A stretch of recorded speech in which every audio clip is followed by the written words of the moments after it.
Y'all know what it is, it's the usual suspect 650-50 draw. Buy your tickets now for your chance at winning half the pot. Cash App, $, usual 50-50. Tickets on sale for $10 for one, $20 for 3 tickets, and $50 for 10 tickets. Put your desired amount, name or alias, as well as your email address, and your tickets will be set. We announce the winning ticket numbers every other Friday on Supreme Beats Boxing Talk Bullshit on the Beltway, 8:30 p.m. Eastern Time. Remaining proceeds will go directly to the LBDC meet and greet in Las Vegas. Shout out to the LBDC, and remember, it's a usual suspect day.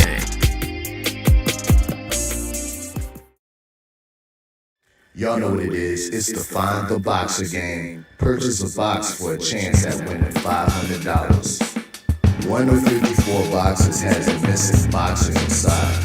Purchase your box or boxes by Cash App, $, usual 50-50. Include your box number, name, and email address. Your box number will be confirmed and sent directly to your email. Each box is $20, with a 1 in 54 chance of winning.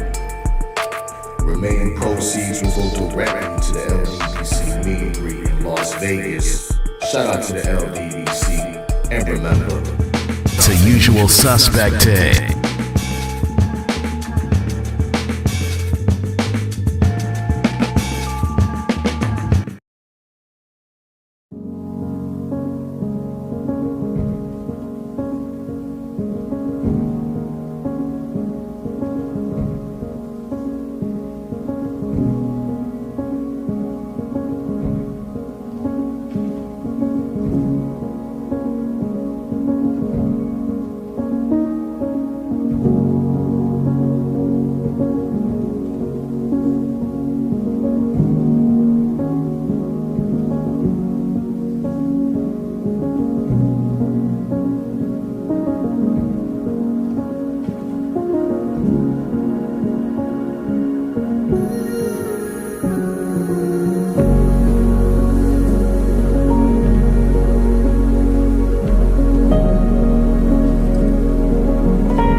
for the best grooming products for you. Dress so natural and handcrafted too. We wanna help be your swagger, style, class, and luxury. We make our products that are made for you with high quality. So get in style with the black to the black, company. Give you swagger, style, class, and luxury. In luxury, black, gentleman, black, company. Give you swagger, style, class, and luxury. In luxury, Located at www.theblackgent.com.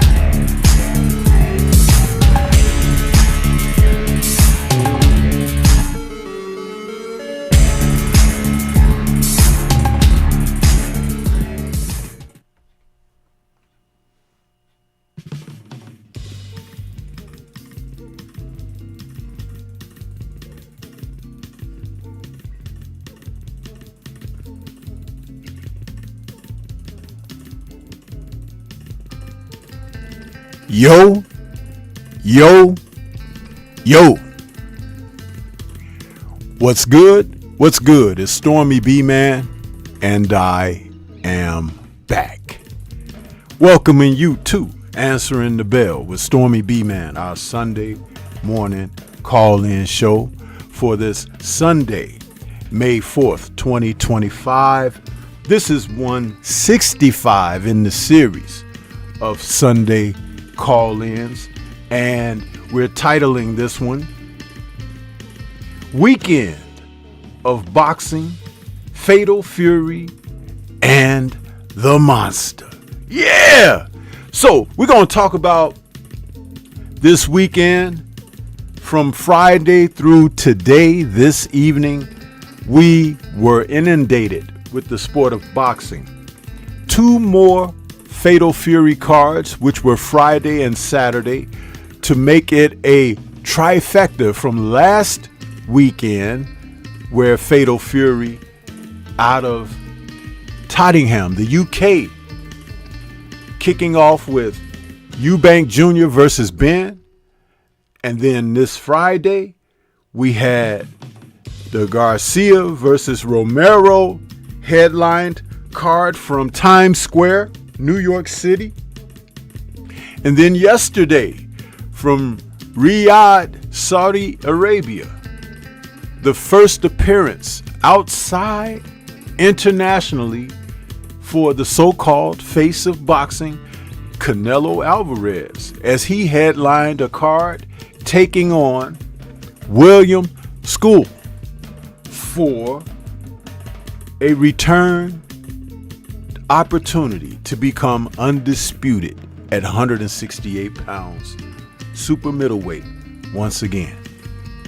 And this evening, we have the return of the Monster as he invades Vegas. Yeah. And that fight will be broadcast on ESPN, and there are plenty of those who don't like to talk about the booger weights, is what they call them, those little bitty guys down there, but in a way happens to be a super bantamweight, and he's a world champion, undisputed at that weight, and he is going to make his debut here in Las Vegas. And you know, when fighters are fighting in Vegas, man, you know, depending on if they're exciting, if they are crowd pleasing and a draw to the crowd, for crowds, they will try to make Vegas a home for such said fighters. The T-Mobile Arena, should be on display for this match this evening. We hoped that it'll be entertaining. Raymond Cardenas is the man on deck chosen for Inoue's appearance here. He'll enter that fight and we'll find out exactly what's going on. Listen, I did a breakdown video, you guys. I don't know if you checked it out or not, but if you didn't, you know, F+, get to the back of the class, huh? I might even expel you because you don't get your homework done, huh? And that, therefore, you can't keep coming along with the sensei, huh? When you don't even do your homework. Yeah! So it is what it is. Let's see who we got out there in the chat this morning. It seems to be moving and shaking. Shout out to my brother 78. That's his little turn. Yeah. Macada's Mac of the South was first to the door, saying salute to the Grandmaster. My brother Drew Titan LLC says he's on the road listening, huh? Yeah. Jimmy Bernard is in the building. Good morning to you and salute to the chat. Thank you for reminding people to smash the like button. Universal Truth is back with us saying salute. Macada's Mac of the South says live and exclusive. Yeah, that's right. And if you share it, huh, more eyes would be on it, huh? And maybe Stormybman can come up a little bit because you know they trying to keep their foot on my neck, huh? But I'm a runaway, you dig? I'm a rebellious one, you dig? I say let's slit their throats in they sleep, you dig? Who's with me? Yeah! Kano Loco TV is in the building. Salute to you. Thank you, Kano Loco, for having me on your platform yesterday. Much appreciated. Eric Jordan is out there. And some of you guys are saluting one another. You know, just say salute everybody and put all their names in one message, huh? So you don't have to keep the chat going like that. Oh, we got a condo in the building. What's happening with you, brother? Cheers to you. Yes. Who else we got out there? Isaiah GQ is in the building. Jimmy Bernard. Who else we got? Tay Tay, the real queen of MMA and combat talk. What's good with you, Tay Tay? I've been seeing your posts out there. I've been check marking them, liking them and everything. Coming up on my my newsfeed page. Tay Tay be making her little comments and everything. Salute to you, Queen, for what you do out there. Who else we got?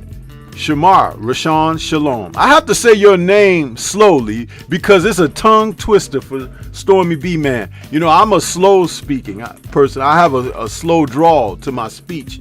And when I get names like that, tongue twister, I be trying to slow it down. You know what I mean? Because otherwise, I sound like I'm Rolly or somebody. Yeah! Mm-hmm. Who else we got out there? See who we got in the building.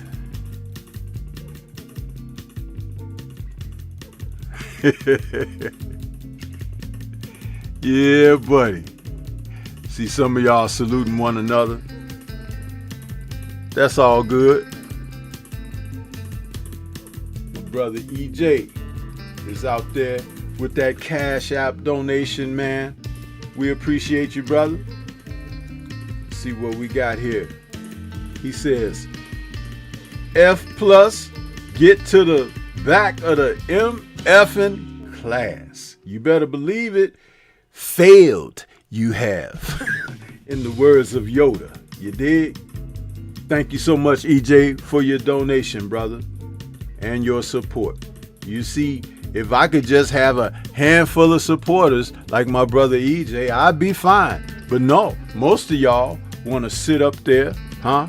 Won't hit the like button, but will beat all of my supporters into the room, huh? And you come in there, and what do, huh? You sit up there just to be first, huh? Looking at your screens, like this, huh? Yeah, so this is how you greet Stormy on a Sunday. On a Sunday of all days, you come out there looking, got the nerve, huh, to be permed out, shermed out, huh, and looking at me like this, huh? You betrayer. That's right. Thou betrayest me on a Sunday. Yeah. Huh? You gotta be kidding me, man. And you don't think I know who you are? The algorithms tell us a lot, huh? But your behavior tells us far more. Yeah. Huh? Yeah. Uh-huh. But it's the pressure, though. I understand the pressure, but God built us different. You just tell me that? Yeah. You see? Got the nerve to come out there staring at Stormy, huh? Won't hit the like button, huh? You won't even hit the dislike button because you don't like and love yourself. But you're here on a Sunday morning, huh? Sunday. Yeah, man. Coming out there.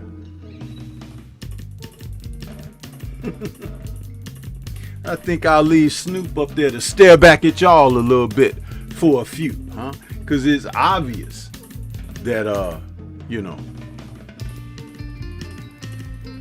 this is how you roll. Huh? Yeah, this is how you roll. Because it tells me, like, look here, it says I have over 30 people done viewed the show already, huh? But only 18 likes. There you go. Only 18. So that means that it's about 10 of them, huh? 12 out there with their little shitty fingers, huh? Can't hit the like button. Keyboards and phones, devices smelling like poo-poo. Yeah. That's you. That's you right there. But every weekend, this is what you do. Can you believe it? It's like, really? Don't it seem like Groundhog Day for some of you coming back? Huh?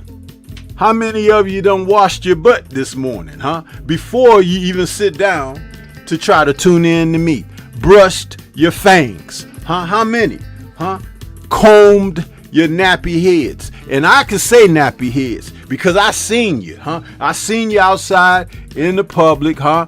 Getting on buses, commuting, coming past me on my job and everything. And all I want to do is grab the clippers. Yeah, huh? And when you get too close and get a whiff of that breath, I know what's done happened there, huh? Yeah, you guys been out there eating so much booty that your breath smell just like it. Yeah!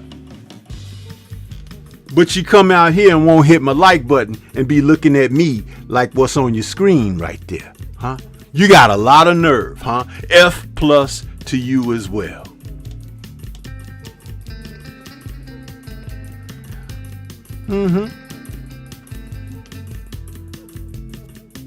You got a lot of nerve, man. It's Sunday, and I'm gonna tell the truth to you on Sunday, huh? And you know the worst part of it? They don't drop off. They don't even drop off when I say these things. They feel good, huh? They feel good. They chest stuck out, huh? Dirty drawers, leaving all kinds of scents on their seating places. Yeah, but when I start saying something about their favorite fighter, oh man, I gotta get out of here. Who the hell does he think he is? Reporting. Man, if you ain't, get out of here with that foolishness.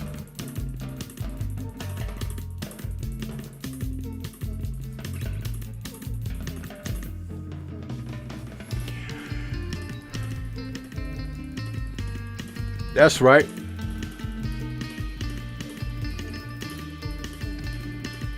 See, the way I see it,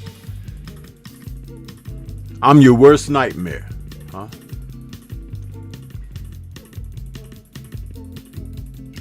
Your worst nightmare. The ninja you love to hate, huh? Yeah. Keep on hating, huh? Get my views up. Yeah. Get my views up.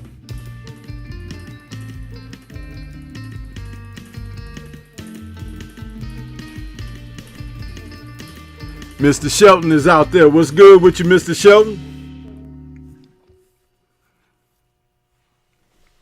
Good Sunday morning to you. And y'all know I'm not lying. These things I'm saying, some of it could be a little hilarious or whatever. Yeah, haha. But you know what? It's still a whole bunch of them that ain't touched their spots with some soap and water this morning. But they'll come out here to hate. They'll get up early for that. You know? I hate him. Yeah. Peeping through the blinds and the bushes, huh? Like perverts. Yeah. And then got the nerve to get angry about that when you say that about him, huh? Yeah. You.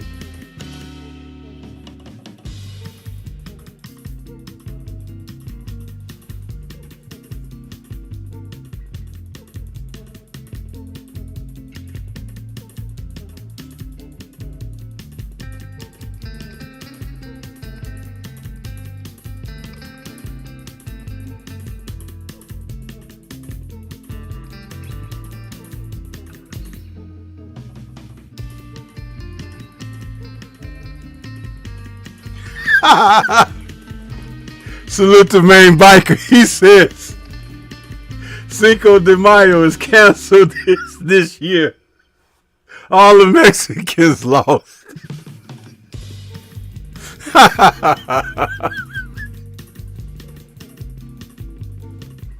Main Biker, they gonna be mad at you, boy. He gonna be mad.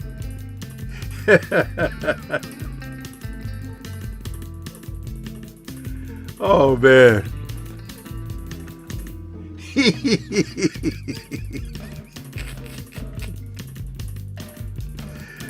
Woo.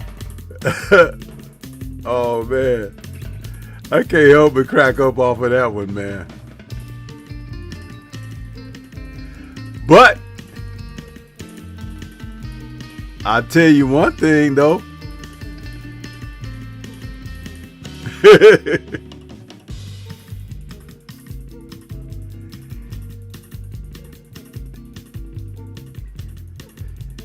In light of what Main Biker says and the haters, huh? Out there this morning. Stephen L. the Mac, what's good with you? Mahari Nation Sports Podcast, what's good?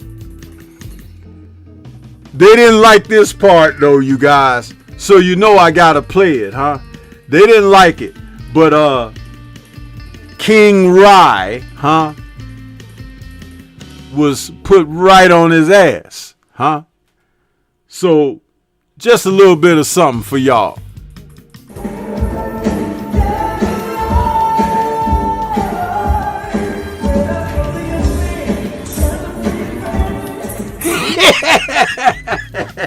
Yeah!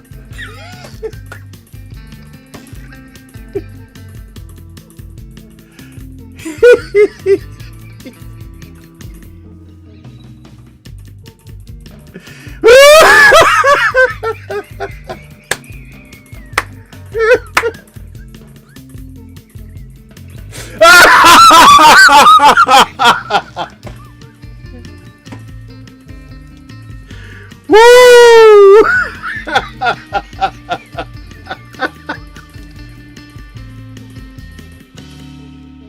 Yeah!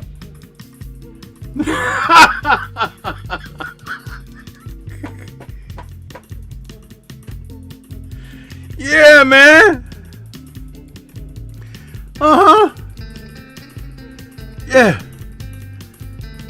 That's what's up.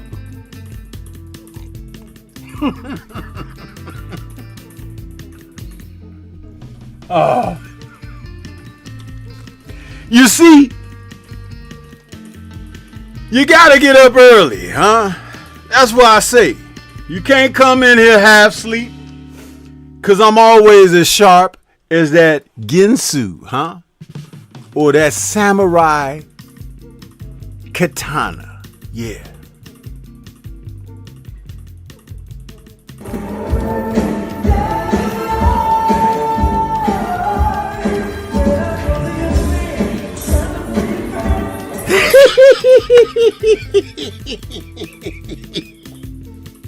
They should have played that when Devin came to the ring Saturday.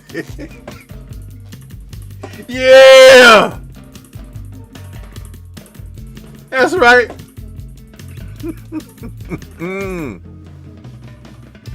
Man, don't tell me that I can't be entertaining, huh? Reuse content, YouTube. Reused, huh?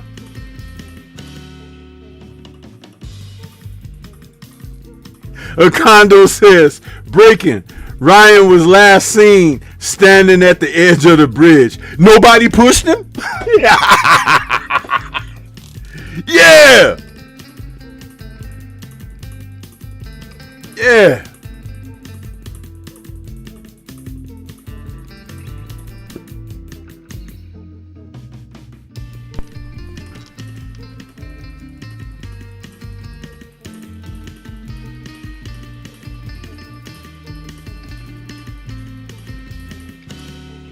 That's for all of them that said Devin was running and dancing, huh? Well, guess what else he was doing? Winning, huh? How about like every round, huh? How about like never went down? How about like sit your ass down, huh? Trying to come at him, huh? Y'all need to be sending a search party out for Mr. Garcia, huh? Because he need a doctor. His dad is not a doctor. Yeah.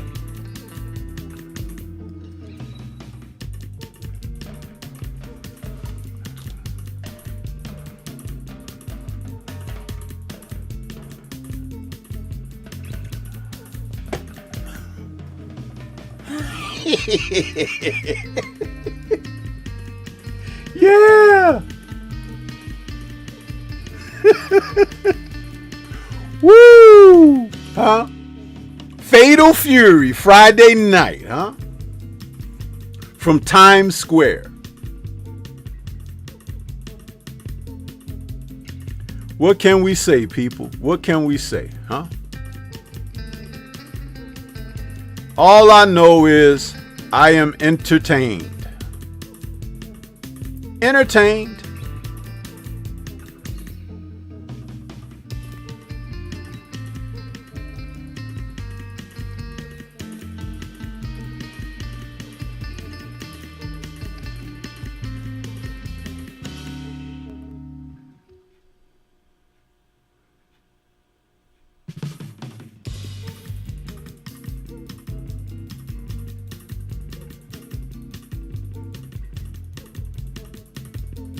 That's the question.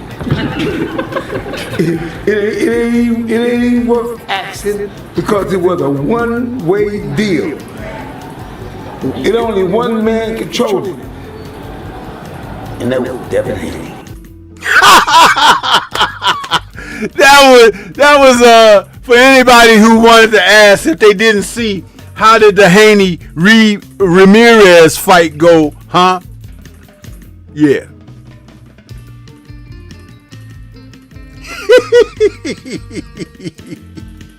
Yeah.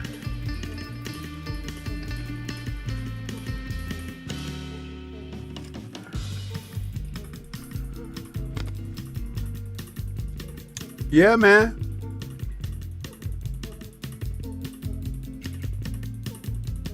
So you gotta be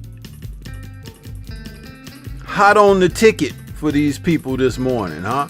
Because some of them think they can get over on you. Some of them, they think they can have their way with you, huh? Some of them. But you ain't got to be like that. You ain't got to, you know.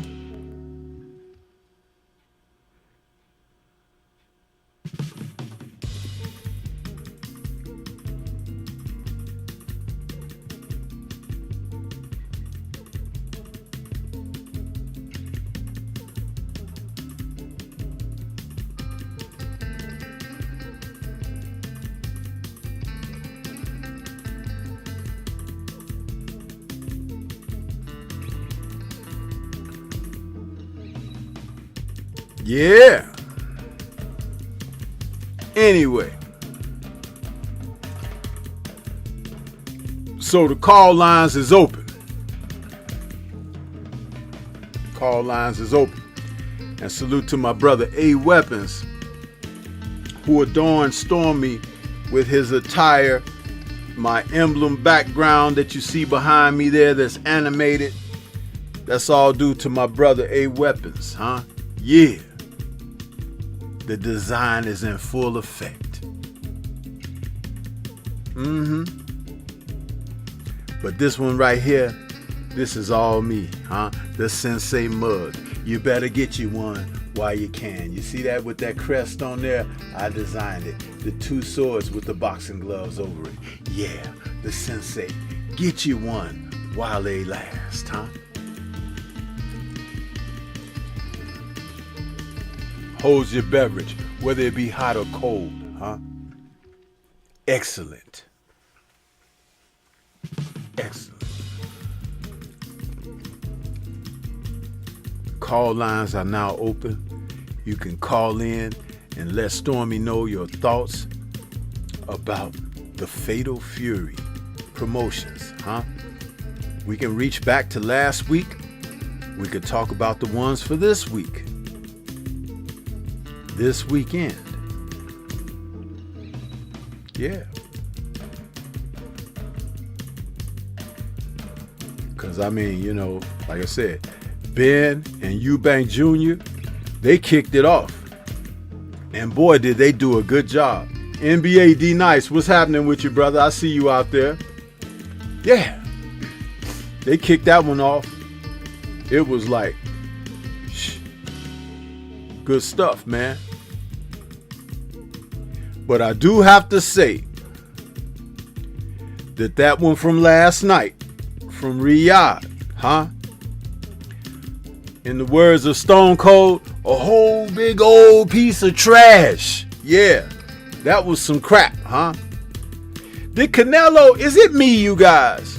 Or did Canelo look like he was about 65, huh? Did he look like he was about 65? Where did all the muscles go, huh? Where did all of that, you know, vigor and liveliness go, huh? From the face of boxing. How far the mighty have fallen, huh? Well, what is that all about, huh? I guess he couldn't be a hypocrite tossing King Rai out of his gym in preparation for school, huh?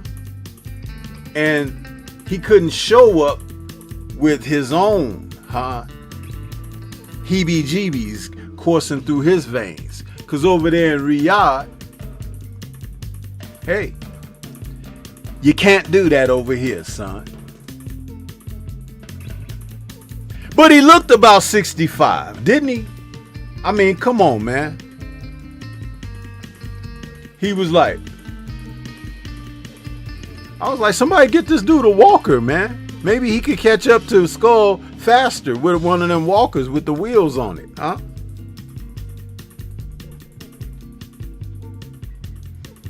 If Walker had some testosterone coursing through his veins, huh? If he had some courage, huh? Heart. How about determination?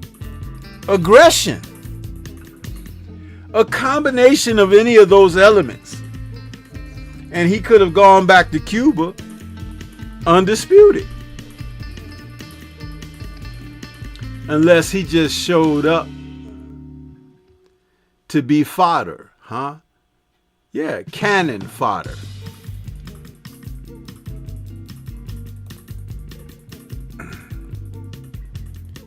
foolishness.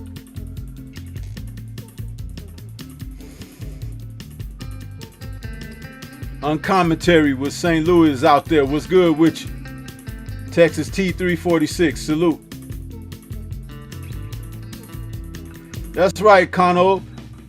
Bud's gonna put his foot so far up in Canelo's behind, when he stick his tongue out, it's gonna look like black soles of feet, huh? Yeah.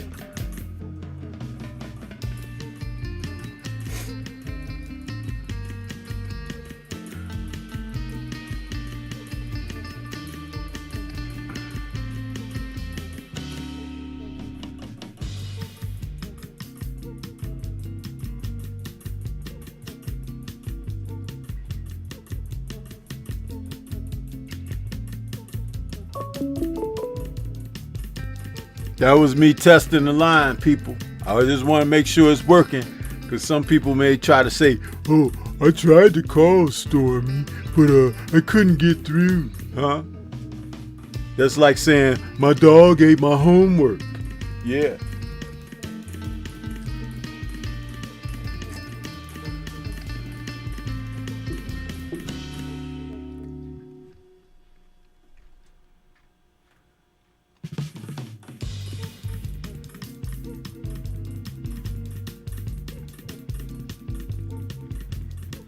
Freedom's March, what's good?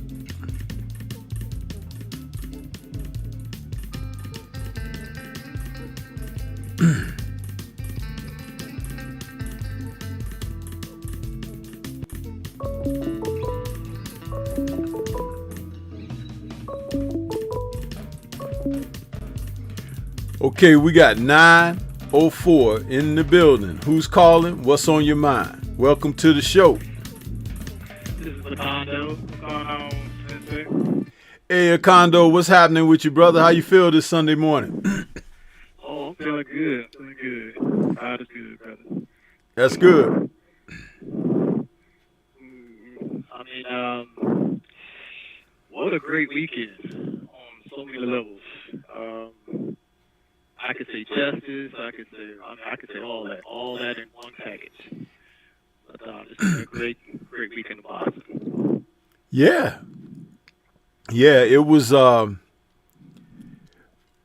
of those situations where we got a chance to see a little bit of everything. I'd say, you got a chance to see some type of redemption. You got a chance to see some type of revenge. You had a chance to see a little bit of vindication. You know what I mean? So it's like, that's really interesting when you get to see things play out like that. Now, I'll explain what I mean when I say redemption. The redemption, some people might think I'm talking about Devin. No, I'm talking about Rolly. See, because you remember Rolly was catching hell. And there are people who will say, well, Rolly still ain't nobody because Ryan was nobody. Well, that's the whole point of making that point, because all this praise and heap that they put on Ryan, Right. it don't mean diddly poo, do it, when Rolly can handle him like he did. Exactly. You know what I'm saying? So I'm bigging up Rolly simply based on that. You know what I mean? That's it. That's it. I mean, he was the MVP of the whole weekend. I mean, And you know what I loved? I loved his demeanor all through the whole press conference leading up, the promotion, and his performance, and after winning. Did you see how he conducted himself? It was like, hey, man, this ain't no big deal. I do this every day. yeah, what do y'all expect?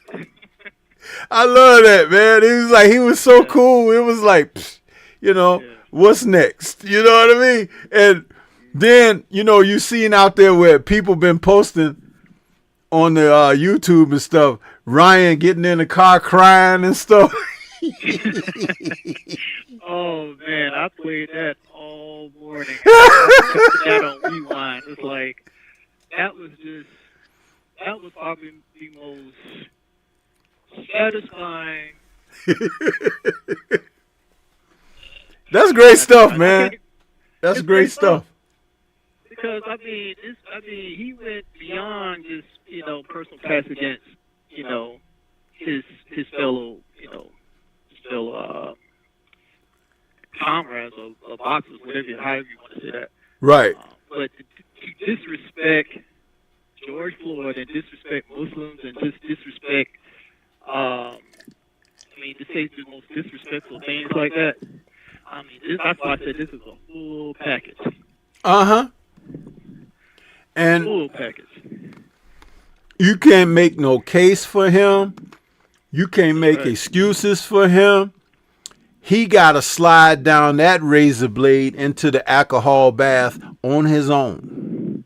The only thing I say is tilt the razor blade up so his ride down it is fast. Yeah. Oh, that's right. Man, I'm telling you, bro. I'm telling you. So overall, Kondo, what were your thoughts on the trilogy of Fatal Fury promotions? What are your thoughts about them? If you want to go one by one, that's fine. Just make a statement for all three or whatever, however you want to speak on it. But I just like to know your thoughts on how that promotion went down. Fatal Fury. I think it went well. A lot of people maybe leading all the way up to the fight. People were saying, well, there wasn't that much promotion, but I think the fight kind of really did sell itself, especially going towards the leading up to the fight.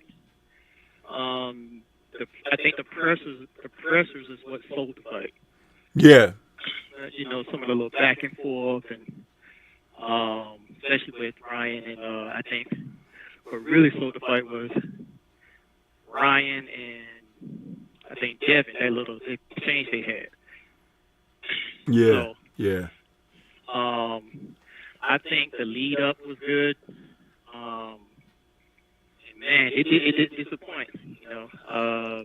Well, the boxing gods stepped in, because some of us was like, man, why is Ryan headlining after popping dirty, getting suspended, and being made the main event and everything, giving a fighter that on paper is like somebody is supposed to be an easier touch, because he was originally offered Ramirez and turned Ramirez down.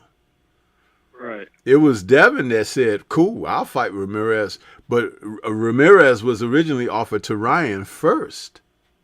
Yeah, that's right. A lot of people know that. And he didn't want that fight. So he felt that he wanted someone that would be an easier go. Well, it turned out that he was a little bit too much for his wants to hurt him, like my man Riddick Bowe used to say. And it was great because you see, with all of that he said a year ago, all of his behavior and everything, and we were questioning, like, why is he being made the headliner and everything? Well, guess what?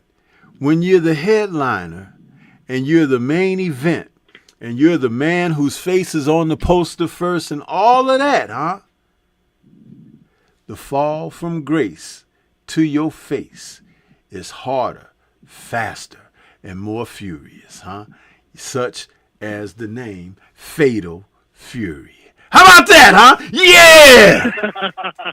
Yeah! Oh, yeah, that's right. That's how it worked out for him, That's right. I only wish that we could replay the fight and that, I know we could go back and watch it over, but I want it to be like, I want to start the fight all over and let everything that happened during the fight happen again. Him getting knocked down, Rolly punching him senseless, he getting all scared, intimidated, and I think I saw some trails of boo-boo coming out of them blue trunks of his. I want to see all of that again, for like what he said about the Floyd family and everything. I mean, like, right. Can we make him feel this pain again? Can we make him feel this embarrassment again? Can we make him cry again? I want all of that because he deserved it. He earned that. That's all his, huh? Nobody can touch it. That's for him alone. That's what he did, and that's what he received. And thank you, God, for doing it. Yeah. That's right. See, we question things sometimes, but like Devin said, Allah has a greater plan, don't he? Wow. Such intelligent words had never before been spoken like that. He said a mouthful right there, bro. In fact, because he said that mouthful, there's one thing that hold on, let me get this together here, because my thing is acting up a little bit here. He saying those things like that makes me want to say this.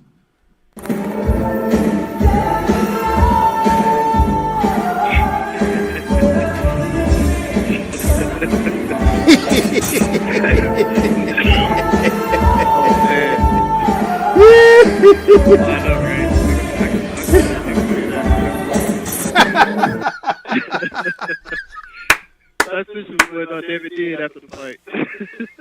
And then people had the nerve to get mad at Devin when he got up on the ring apron right after the fight was over, and he looked over at Ryan and was like, yo, what happened?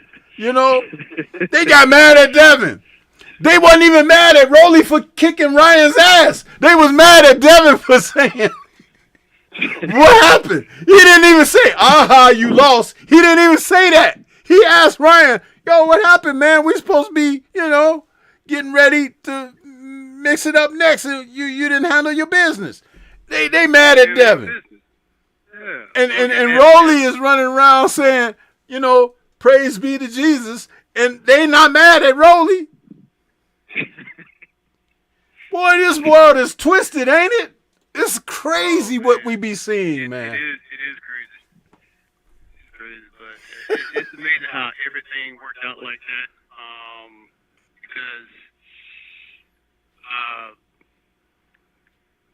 I knew something was up, seeing how confident Rolly was throughout the whole presser. I mean, the way he handled himself, his demeanor wasn't like crazy or nothing like that. I'm like, man, they up to something. They must got a game plan or something. Your volume has dropped down a little bit, Acondo. Can you count? Yeah, you're much better now. Yeah. Okay. Okay. But yeah, so it was one of those things where this whole event was just a full package like I say, on so many levels. Yeah. The fighting itself was good, the storylines, and then of course, the justice. I think that's the biggest word I got throughout this whole thing is justice. Yeah. And what was interesting about the other fights, like T.O. boxed very well against Barboza, who seemingly, I don't know, but maybe T.O. got in Barboza's head, because he never sold out. He never tried to go for broke. He never tried to go and say, I'm going to get after this kid. He got slapped at the press conference. He was being easily dismissed by T.O., and he never had any aggression toward T.O. to try to say, hey, man, we were supposed to get it on a few years ago. Now I'm going to show you why I'm here. It's like he fought like an opponent, not like a challenger. He fought like an opponent. And that makes his win over Catterall, to me, it's a watered down thing because, yeah, you went into someone else's backyard and got a victory, but when it came time to step up on the stage and really show your wares or whatever, he shrank like a violet. He did. I was very disappointed. I mean, there's so many things he could have done. I'm like, what are you doing, man? It's almost like you just in there just to get paid. Yep. I mean, that's just what it came off to be. It's like you just want the check. You just there for the check. Yep. I mean, that's the way I view it when there's a lack of effort, especially when you told you're down on the cards and stuff like you should go for broke. I mean, try to take T.O. head off or something. You know, you gotta leave it all in the ring. But I think he left it all in the locker room before he got in the ring. Yeah.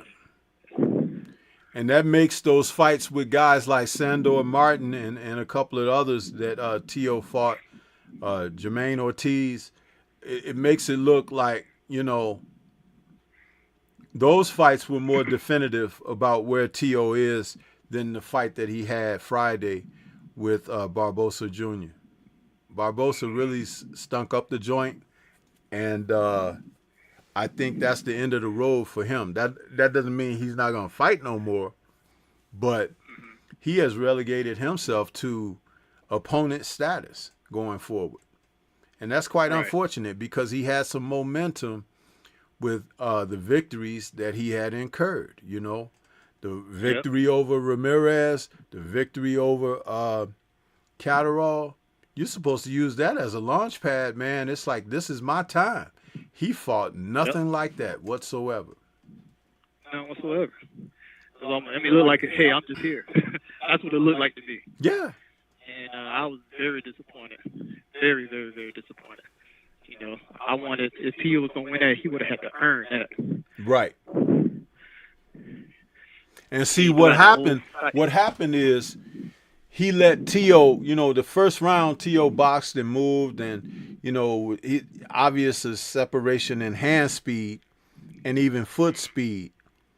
But you can get over there across that ring and crowd that guy and start pounding on him and everything, but he didn't. And he let the kid get into a nice little rhythm, was able to gauge where the true power was, because he got hit, T.O. did, with a couple of good shots from Barbosa, but they were too few and far in between. And he recognized judging distances. He recognized that if he was within a certain range, Barbosa's power wasn't going to be able to do much to him. And then also he could beat him to punches and move and get out of the way because his footwork was bad. So it's like he capitalized on the things that he does well, meaning T.O., and Barbosa made no adjustments. You know, they say when they want to criticize Devin's performance against Ramirez, how about criticizing Barbosa for not trying to really take any risks and win the fight? That's right. You know, I don't like to see guys go out there for 10, 12 rounds and fight the same way, thinking like, well, at least we'll just go to the scorecards and see. No, whatever happened to effort? Whatever happened to trying to win? Huh? It's like these guys are just reticent to just, where's the check? Huh? Yep. That's what that looked like to me. Like he was just there to get paid because, like you say, with no adjustments, and maybe he just don't have anything to adjust. I mean, sometimes fighters just. I'll disagree with that. I'm going to tell you why.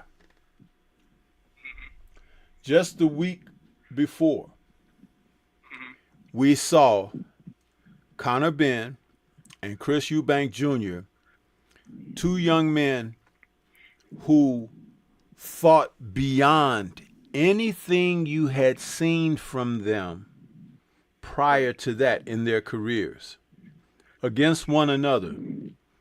They did not want to lose that fight to the other guy. And they fought like it.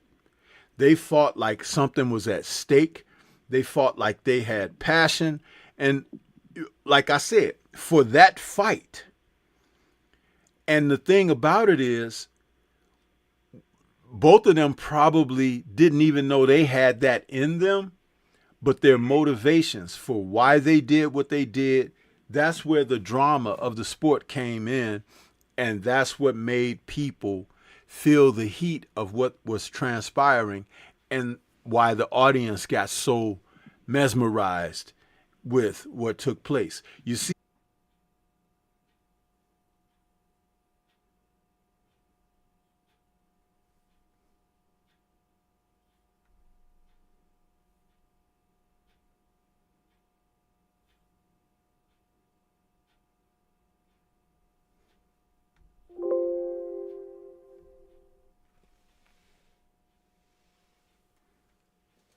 okay, we're back, people. We are back.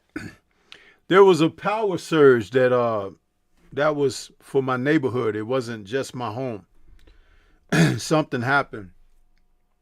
Power went out for a few seconds, but it takes a while for everything to come back on. So the internet, everything went out. Lights went out in my house, everything. So it's a neighborhood thing. It wasn't just my my house or my internet connection. So I don't even know what that was about because my temperature, it says that it's cold, it's cool outside. It's like 55 degrees. So why that happened, I don't know. I have to look into that. But yeah, we're back. Thank you for those who just hung tight. I was able to send that text message through the chat to say, hey, you know, the power went out, had a power surge, but, you know, thank you for hanging in there.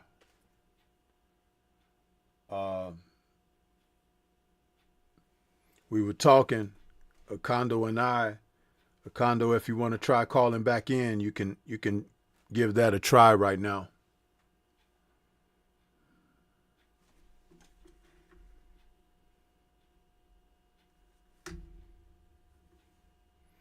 We had a Cash App donation from Mr. Mont. Let's see here.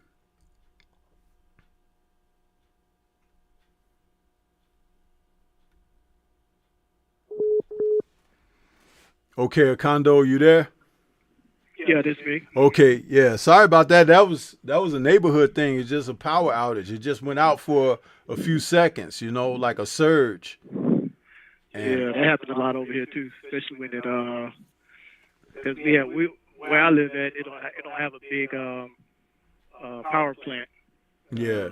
Which is kind of crazy to support this neighborhood like it does, so it easily goes out. Yeah, so sorry about that. But I was just reading a Cash App donation from Mr. Mont. Mr. Mont sent a Cash App, and it says, let me read it here. He's just saluting. Thank you there, Mr. Mont, for your donation, brother. If you're still out there, I know some people may have fallen off because of the power outage, but you know, and that's another thing. It's like just because something happens like that, you can tell it's obvious that, you know, we were in the midst of a conversation and things just went kaput. You know, it's like people just leave, you know, instead of trying to figure out. And that's what tells you a lot about our people of today, because I could have had something really bad happen, and for those who sticking around, you know, they showing the interest and are you okay? Everything good? Those who just left, let me go click on one of those other guys, you know, and I ain't talking about somebody from my community, but one of those other numbskulls out there who ain't doing nothing but trying to do stuff for clicks and money, you know? Right. But, yeah, I forget what we were talking about because I was kind of trying to figure out what was happening here. Do you remember what we were last talking? I think it was you had a disagreement with about, I think it was the effort in which fight that was. Yeah, talking about the effort of Barbosa and taking risks to be able to get in there and go for something. You know, it's like instead of just letting things happen like they are. And when we saw the Ben and Eubank Jr. fight, those guys were unrelenting. They just didn't want to lose to the other guy. Where are our fighters who are showing and displaying that type of passion?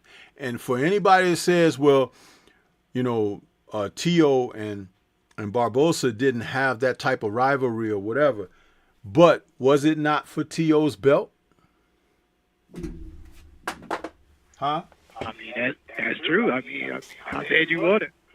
Right. It's like if that's for his world title and you want it, you know, put the effort in. And if him slapping you at the press conference and saying so many things disrespectful and all of that, you have to show it in the ring, man, that you mean business. These guys have absolutely no passion, bro. They come out there and it's almost like they're offended if you don't applaud them. I'm like, what? And you look at some of them, a lot of them have more interest in how their appearance is than anything. Their outfits and all of that, that means more to them than how they perform in the ring. Can you believe that? Right. Exactly. You know, they're into how they look instead of, you know, how you perform, how you know, the fight itself. Man, that's the thing about these kids now. It's nothing like boxing. What I used to see when I was growing up, you know, it's just completely changed. And I don't know if you want to say this is because of the Floyd era. I'm not going to even try to blame that because even at least Floyd at least fought tough competition. You see what I'm saying? But these kids today, I don't understand. You know, it's like you got to pull teeth trying to get them to fight each other, which is sad. You know. And then the ones who do seem to channel the spirit of what was most familiar and what was, they're being dismissed. You know, it's like take this young kid, Abdullah Mason, right? For as good as he's looking and everything, and he is coming on, a great young prospect coming into being a contender, some people are dismissive of him, and that's only because they could see the trajectory that he's coming, and he's going to pass up some of the people that they like and support, you know? And the thing about it is, why not latch on to what's real? Because you should say, not only is he real, but we got another person. We want to see all of them be successful. You sitting up, you know, pining for a guy that's from your hometown that don't have no aspiration or anything but just to get a few dollars in his pocket. That's it. Yep. That Mason kid looks like he wants to be a world champion. He gives that impression. Now, if he becomes a world champion, it could possibly change, right? Because sometimes when you have money now and everything, your goals and motivations can be changed. But we're not there yet with him. But there are other guys that you can even see it before they've achieved or accomplished anything, that it's like, you know, you can just tell that his virtues, his ethics aren't where they need to be. And I'm going to tell you something, that Keyshawn Davis, as talented as he is, he's one of them. You watch and mark my words, that's going to be another Keith Thurman type dude. You remember how Keith Thurman looked when he came on the scene, right? One time. Right. Beating guys up. I want Floyd Mayweather. I got I ain't afraid to let it go. All of that, right? Soon as he got into a position where he had a title, and he even said that he didn't want fights on pay-per-view. He want his fights on public TV so people could see him. Do you remember him saying that? Yeah. Yeah. Then when he got into his position, what he started saying, Bud Crawford, y'all want me to fight Crawford? Who is he fight? Let him get a belt first. Let him do this. Let him do that. He started putting Earl Spence, he ain't fought nobody. This and that. You know, that's how he started behaving. Then he started having these mysterious injuries. He had a car accident, hurt his leg or his knee or something. Then he said his elbow was hurt and everything. But he over there overseas done met some woman and fell in love because she stroked his rocks. You understand? And probably never had that done to him before. And now he's reading the Kama Sutra and trying to figure all that stuff out. In the meantime, the boxing world is going on and on. But he's not doing what he need to be doing. But here we go. And it's like, next thing you know, other fighters, Sean Porter, and all those guys, they start passing him up. Errol Spence, pass him up. Bud Crawford, pass him up. And then he takes some time off. Manny Pacquiao put his foot in his butt, and he comes back. Oh, well, those guys aren't legitimate unless they fight me. Fool, you had a chance to fight them when you was the world champion. You dismissed those guys. Exactly. You know? So we've seen the story before, man. We've seen the story before. Yep. Some of the guys, they act like they're so, I want to change the world of boxing. And then they get into a certain position, and it's like, who is that dude? I don't even recognize him anymore. Yep. That's like, right. Did you see last night on the card for Canelo in school? Did you see Martin Bacoli comes to the ring with a George Foreman t-shirt on? It said R.I.P. to George Foreman, and it's like that was his little dedication to Foreman. But he gets in the ring and he's 300 freaking pounds, bro. You cannot have a regard and dedication for a Hall of Fame fighter on one hand and be a Hall of Shame fighter on the other. You understand? That's right. The two don't go together, bro. They don't. I was so angry sitting there watching my TV screen when I saw that foolishness. I'm like, dude, you're 300 pounds. You're even heavier than you were when you fought Joseph Parker a couple of months ago. And then they give him a draw. Effie Ajaba won that fight, brother. Yeah, he did. He won. What are they holding on to Bacoli for? I'm going to tell you something. And there may be people out there that don't like what I'm getting ready to say, but I've been inclined to say things that ruffle people's feathers and everything because I tell the truth. They want to keep someone like Bacoli around because they laugh at his ass. They laugh at what he represents. They laugh at his ignorance. They laugh at the fact that he doesn't have dedication and the fact that you can mold him like silly putty, which is exactly what he is. He's a total misrepresentation.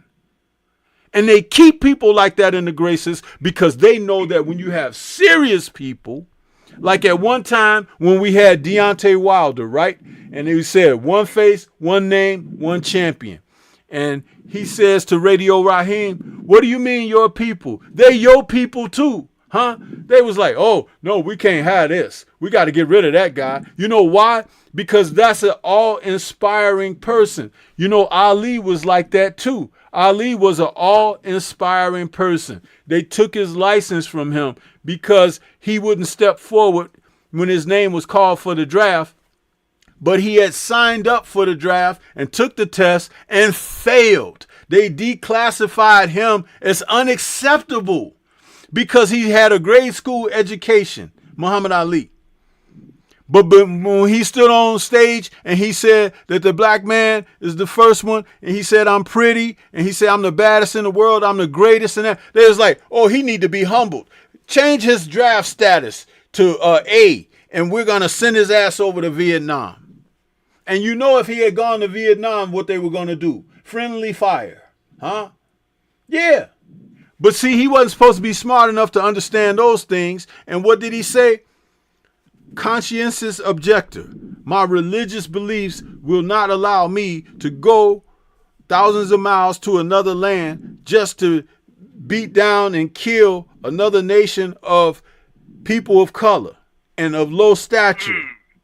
I am not going to do that. My religion will not allow me to do that. So they take his boxing license from him.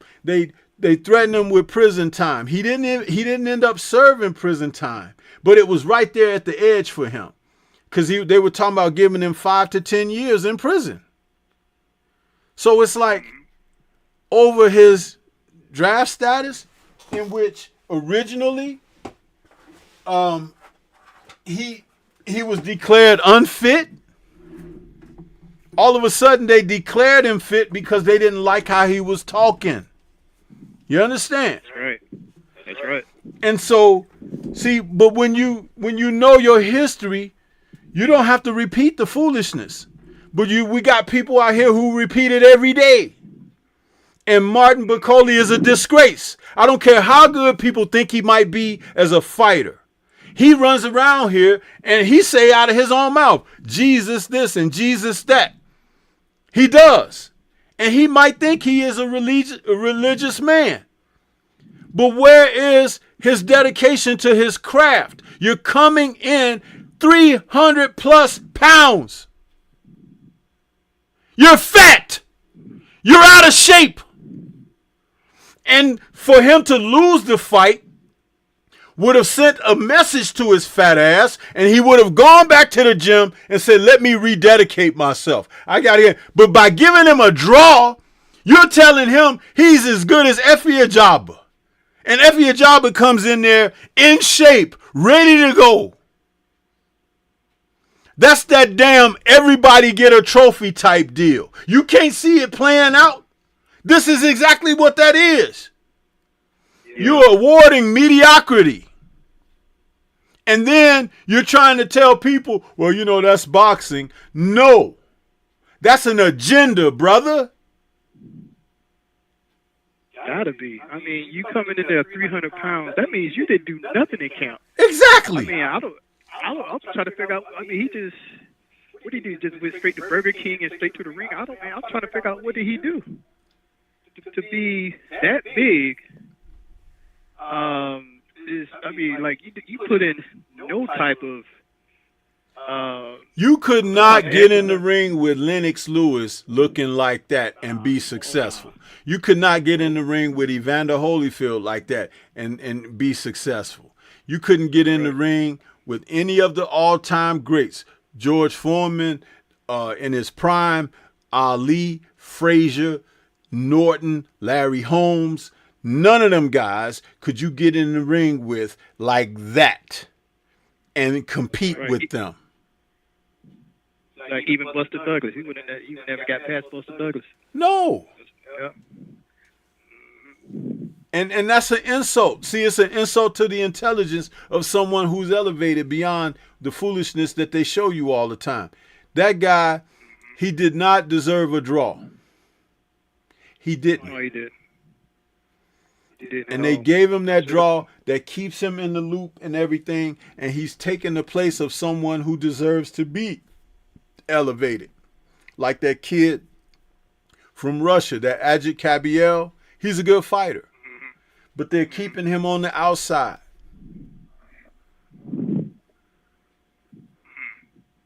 Come on, man. It's like I'll be watching this stuff and I say to myself, I get insulted, man. I get insulted watching these people doing what they're doing. Yep. Plain sight. That's what's crazy about this. All this in plain sight. It's robbery. It is. It is. You're robbing not just the fans, but you're robbing history as well. You know,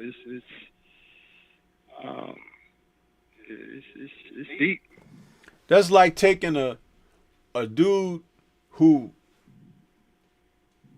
has no ambition or whatever. He's a drunkard, maybe a druggie or whatever, and then you on your job and they give him a job working right next to you. And you like, wait a minute, this guy is incapacitated. Oh, let's just leave him alone, Joe. Let him do his thing. What? And then if things go wrong, they start pressuring you. You're going to have to pick it up. What do you mean pick it up? This dude over here that you brought, he can't even do the job. He's drunk all the time. He's this and that. It's like, yeah, but you know, we've been watching you and you're just, you know, whoa. But that shit is happening, bro, every day. Mm-hmm. Yep. That's right. Anyway, Exactly right. Canelo, I had said in my opening monologue, I said that, dude, he looked about 65 years old. Where was all the muscles and everything when we was once calling him a silverback because he come in there back as wide as a brick wall, but he come in there yesterday and I don't know what Skull was doing, but it's like Canelo didn't look menacing or threatening or whatsoever. And when he throw everything hard to give you an impression that he's a hard punching dude. But all you got to do is go to his freaking body a few times around and you will wear his ass out. That's right. That's right. Terrence Crawford may stop him with a body shot. I believe Terrence is going to stop him. Especially with the added weight, which adds to his. But don't be surprised if it's a body shot, though. I'm telling you. Yeah. Yep. Oh yeah. Yep. Yeah, I got blood by stoppage in that fight. Just because of the, I just got blood in that fight. And you got all of these guys. We got Jimmy Bernard out there in the chat. He says, what you said, there should be a weight limit in heavyweight. Overweights get fined. Yeah, I don't think that a heavyweight should compete over 255 pounds.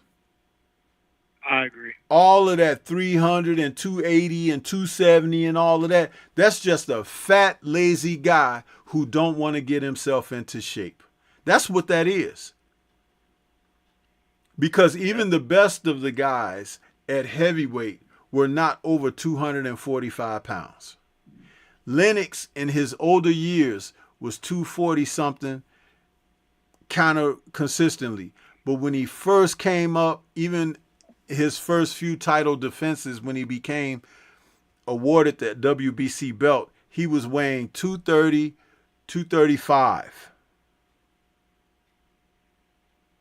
After Oliver McCall knocked him out, Emmanuel Stewart had him coming in a little heavier, around 240, 245. But it was like never 250 plus.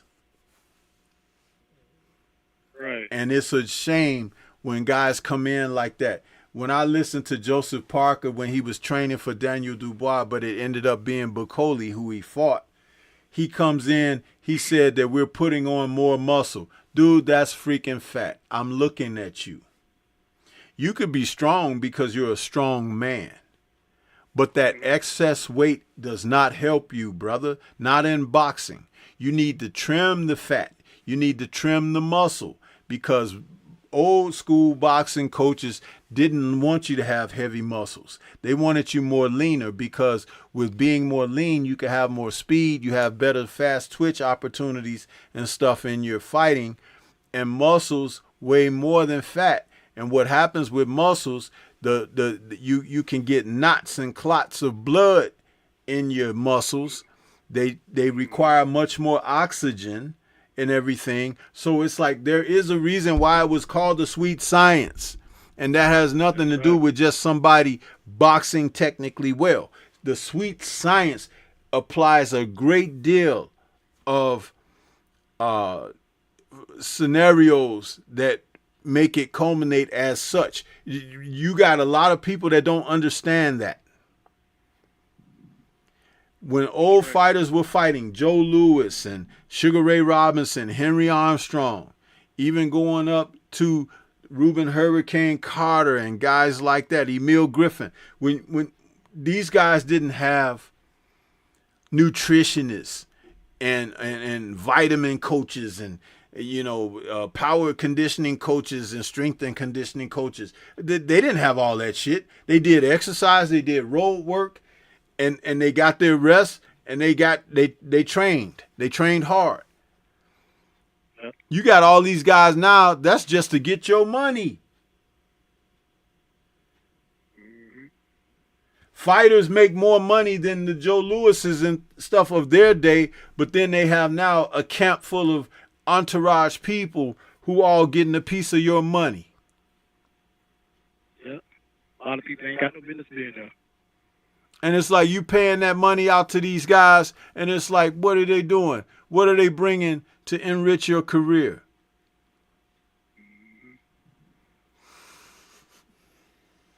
Yep. That's it.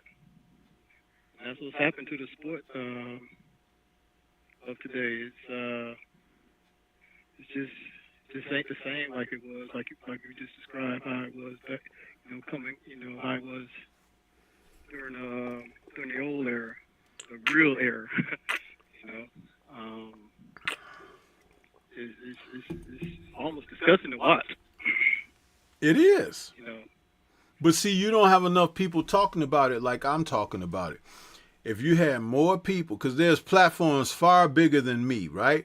And if they said these things and held fighters accountable and held their trainers and coaches accountable, if they said these things, you know what? They may not like it being said about them, but some of these guys would clean their act up. You see, one thing now about our society is if you show any type of critical eye toward things, the first thing that someone that's being critiqued wants to say is, oh, you're a hater. You're a hater. You're biased or whatever. For me to be able to critique that you're a fucking fat ass and your damn trunks don't even fit you right, and you got rolls of fat up your back, just because you have a big punch, that doesn't mean that I'm supposed to think that you're great. Maybe Effie Ajagba couldn't knock him out because of all the excess weight that he was carrying, that it takes something off of Effie Ajagba's punches. You know what I mean? Whereas he's fighting a guy his normal size or whatever, he could get him up out of there.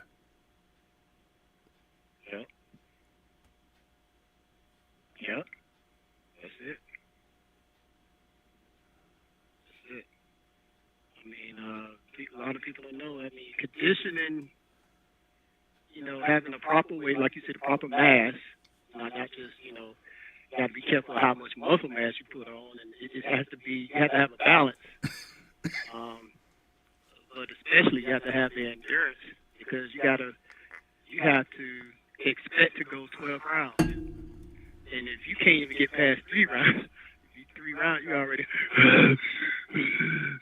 Yeah, you see that a lot now. And that's not in just heavyweight weight class. You're seeing it in all the other weight classes. There's another thing. Yep.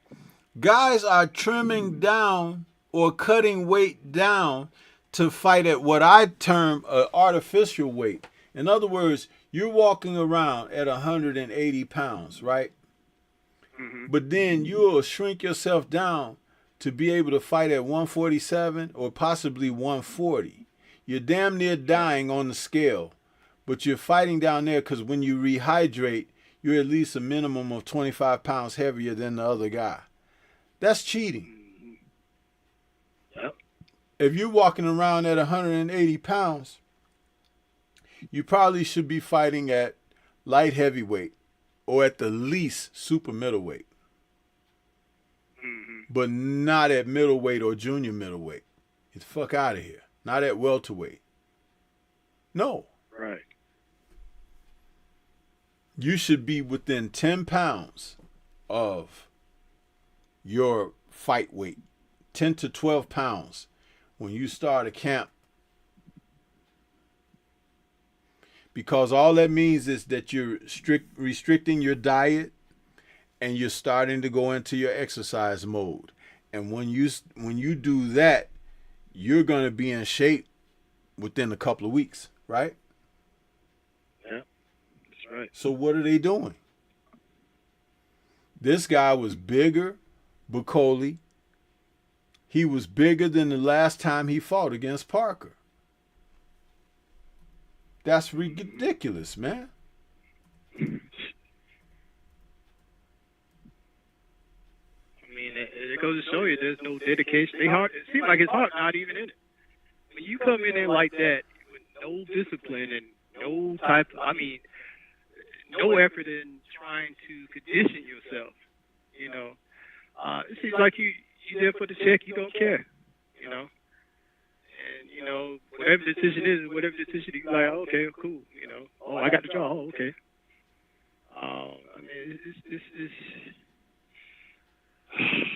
There's so much that need to be, I think, tightened up in boxing, especially in weight class. I think it should be more emphasis on conditioning. And this is in all weight class, because what you put in camp goes to show you it determines what kind of effort you're going to put into the ring. That's why I say after the effort starts in camp. And then if you put in a disciplined camp, conditioning, everything, it's going to show in the ring. It's going to show. Whatever you lacking, it's going to show. What we see in the ring ain't gonna lie. Right. And that's just it. Yeah. That's just it. It's crazy, man. But the sport is what it is today. And I'm gonna tell you something.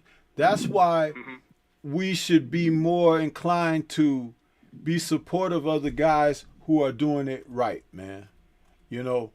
And not give as much credence to the other guys. The guys who are not, the guys who are not as dedicated or whatever. You show love for the guys who are dedicated. Give them their credit. Give them their acknowledgments, because what happens is,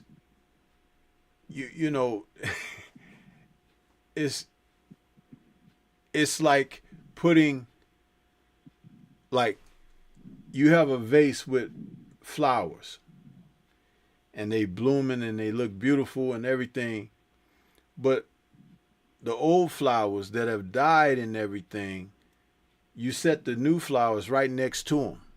You can't enjoy the beauty of the new flowers, because you're struck by what it is with the old flowers, and they taken away. They're taken away from the value of what's new. Dead roses is like dead roses,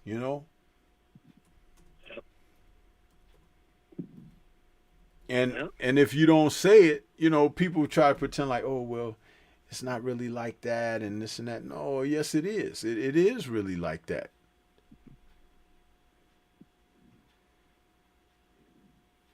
And it's, I don't know. You might feel different or think different about it, but that's how I think about it. I'm like, you know what? This is foolishness, man. Yeah. It is. But that's what's,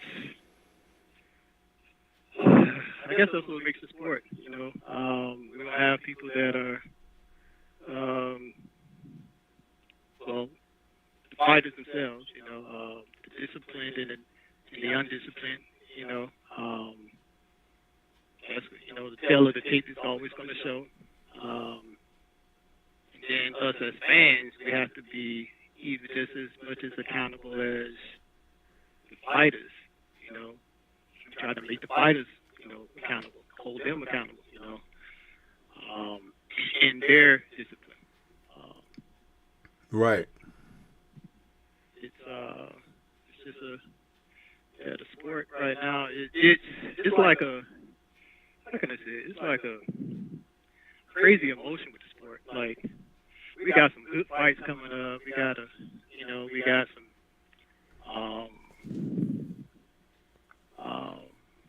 it looks like it's about to be another great year of boxing, but Easy. I could see him handling Canelo easy, especially when you have a guy like School who was in there with him last night and took absolutely no risks to try to win or whatever. He just came to survive. You know, his bragging right is to be able to go back to his people and say, you know what, Canelo didn't knock me out. You know, I was still doing my thing, and you know, he couldn't knock me out. You know, that's what that is. Bud is going to be in there trying to win, and that's why taking a fight against someone like Skull or School, however you pronounce his name, if you're Canelo, that doesn't fare very well for you because Bud is a competitor, and you're going to go from fighting a guy who didn't try to win, didn't try to take risks or chances, to a guy who's going to take every opportunity that is presented to him. And that's like levels. When people say things like, there's levels to boxing, well, let me show you an example of levels. Because School and how he approached that fight and how Bud is going to approach that fight is going to be as far as East is from the West in difference. And Canelo ain't going to just be able to turn it on like that against a man like that. He's not going to be able to do that. Yep, that's right. That's right. You know, and what's crazy about this is Canelo think he cherry picked. He had no idea. He just picked his. He just picked his demise. He just picked his own demise. Now think about it like this. You saw how Canelo performed yesterday. What if that was David Benavidez in there with Canelo? Ooh. Now you see why he didn't want to make the fight? Yep. Because you could see. Yep. Yeah, we ain't gonna never see that fight. No, you're not. You're never gonna see that fight. But I'm gonna tell you something. The boxing public only has themselves to blame because they allowed Canelo to behave like he did and posture and position himself like he did, and there's no respect in that. So when you have a guy who has done and behaved like that, he's taken the best of fights off the table for you. Just like Tank has taken the best of fights off the table for you and not fighting guys like T.O., Devin, and Shakur. How can you allow this guy? He's been right there the whole time. In fact, he was there before any of them. And he didn't face those three. He didn't face Loma. He didn't face anybody. He faced a Charles Martin who wasn't really ready for him yet. And he faced a Lamont Roach who was ready for him, but he pulled Lamont Roach up from a lower weight class. And now, since that looked bad, he don't even want to get a guy a rematch. And Roach is like, yeah, let's rematch. Because if we rematch, I know what I got to do now to finish you. Since they're not going to give me a decision, I may have to just go on there and lay you down. Yep. That's what Tank's scared of. Of course. Because he has no benefits that are in his favor now. You know, it's like you're in there with a guy who's not afraid of you, who is really ready to step it on up and let's get busy. And he's going to take risks and everything. He's not going to be enamored by a crowd. He's not going to be worried about you being the A side or making the most money and all of that. He's not going to be worried about your fans. He's not going to be intimidated by you, posturing and this and that and all the aura. All of that don't mean nothing, because when the bell ring, he going upside your head. That's right.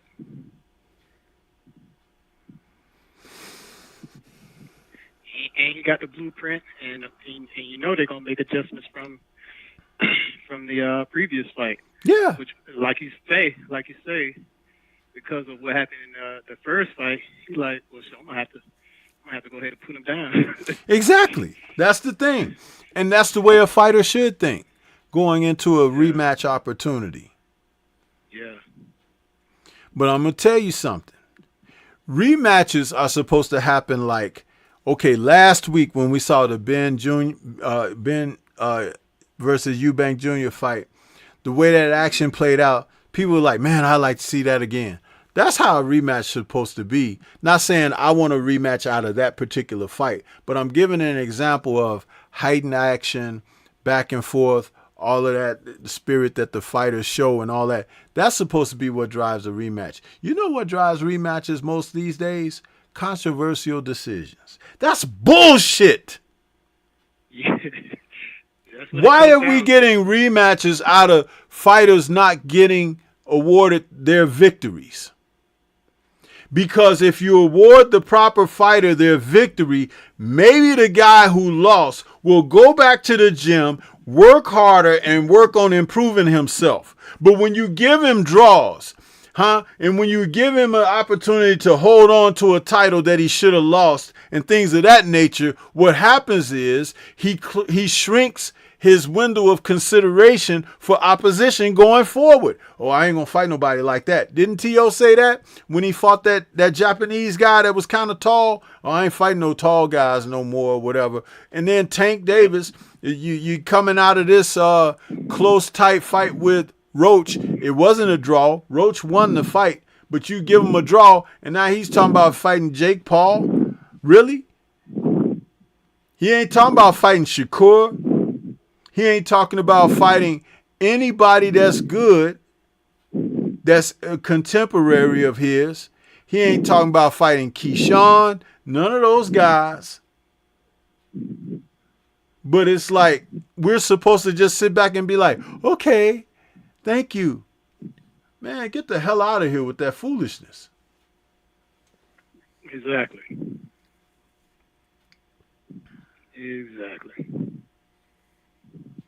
Like I said, it's crazy times we in boxing right now.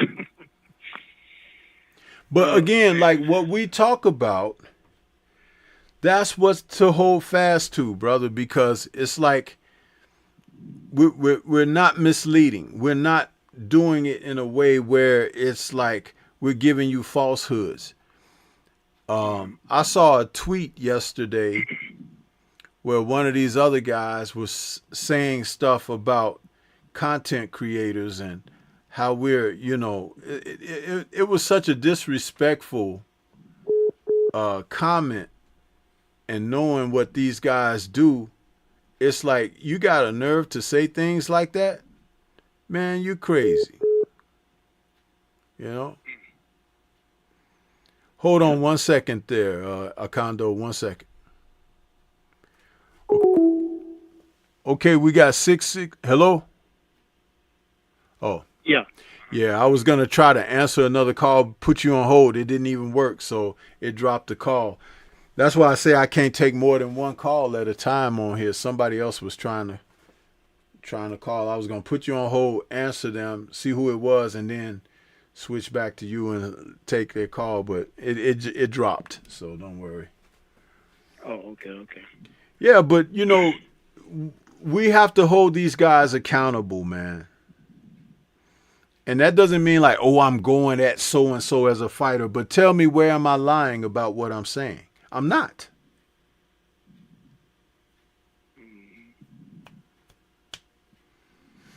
You have to. You have to hold them accountable. I mean, the fighters, the camp that they're in, their whole nucleus, the whole environment.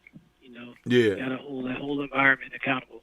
Because whatever the product that they're putting into the training is going to, like you say, it's going to show in the ring.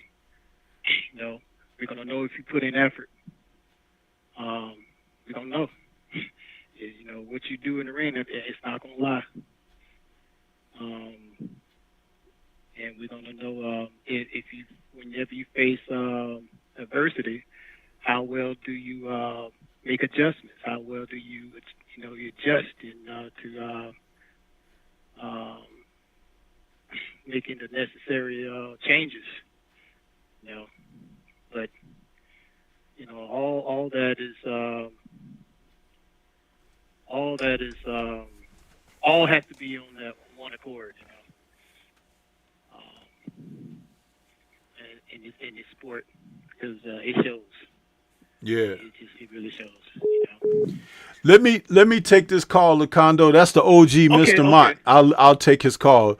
But thank you for calling, man. Fall back in the chat and I'll shout you out, okay? You got it. All right. Peace. All right. Peace. Yo, we got 662 in the building. That's the OG, Mr. Mott. What's happening with you, bro? How you doing? What's going on, Stormy, man? You the real OG, man. I don't like being called that. well, I didn't name myself. Actually, Black Fight Fan named me that, man. I was just the OG, Mr. Mott, and he started calling me the real OG. So I mean the OG. So I just kept it. Yeah, I got you. How you feel? Yeah. I'm good. Stormy, how you doing this morning, man? Doing pretty good. Dealing with some adversity on today's show. First, I had a power outage for a moment, and then a little while ago, my laptop froze up on me, but it didn't kill the stream. I just had to reboot, and it came back. But just dealing with a little bit of things out of beyond my control, really. So Yeah. I was here for both of those when you blanked out for a second. Yeah, but I keep soldiering on, man. I ain't no quitter. You know what I'm saying? Yes, sir. Well, check this out. I mean, I know you probably already spoke on Devin Haney. I may have missed that part. What was your No. Yeah, whatever you want to talk about, that's good, man. We can, and because of those interruptions earlier, I don't mind extending the show for a few minutes to speak more on some stuff. But what's your question to me now? Yeah, of course, Devin Haney is still getting a whole bunch of hate. Yeah, as always.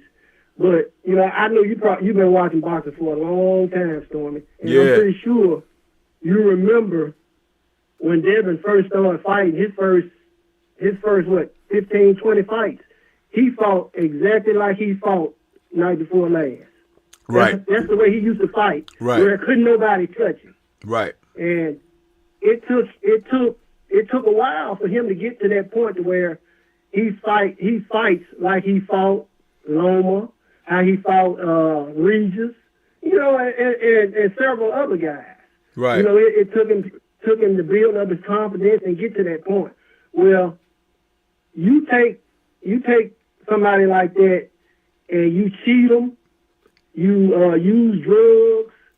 He's ridiculed from day one. Everybody act like they hate him. So there's got to be a little bit of trauma there. Now, I'm gonna say this. Was I entertained by the fight? No.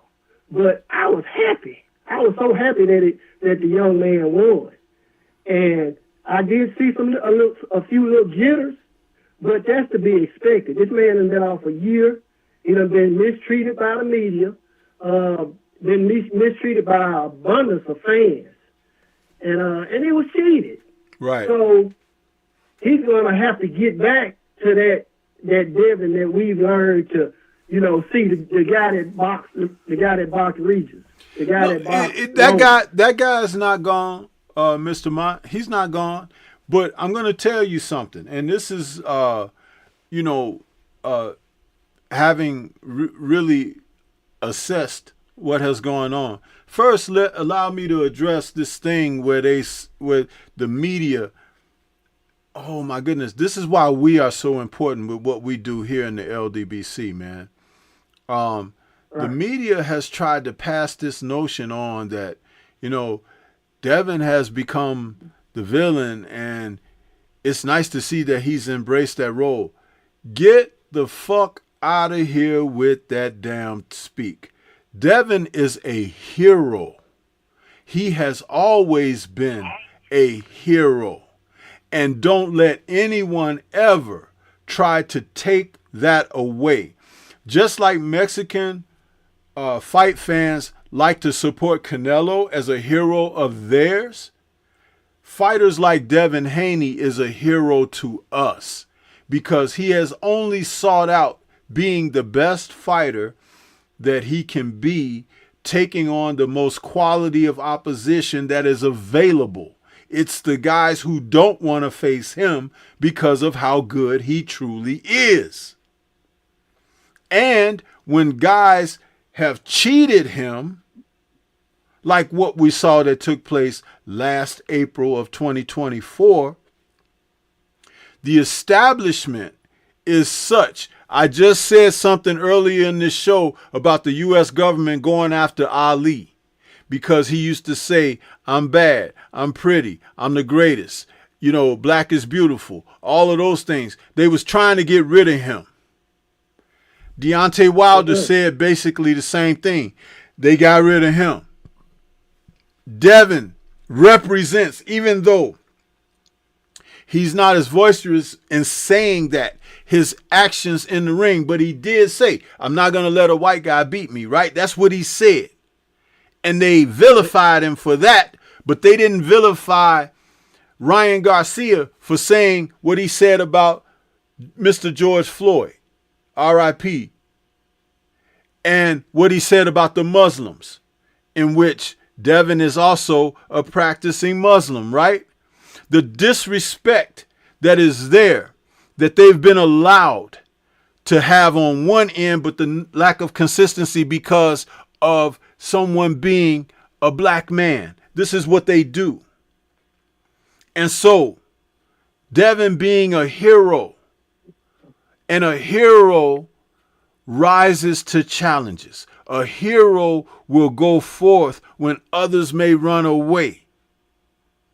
A hero will stand when others may not be able to stand for themselves. And he may shield because you may be able to get behind him based on the inspirational actions of that said hero to inspire others to be like that.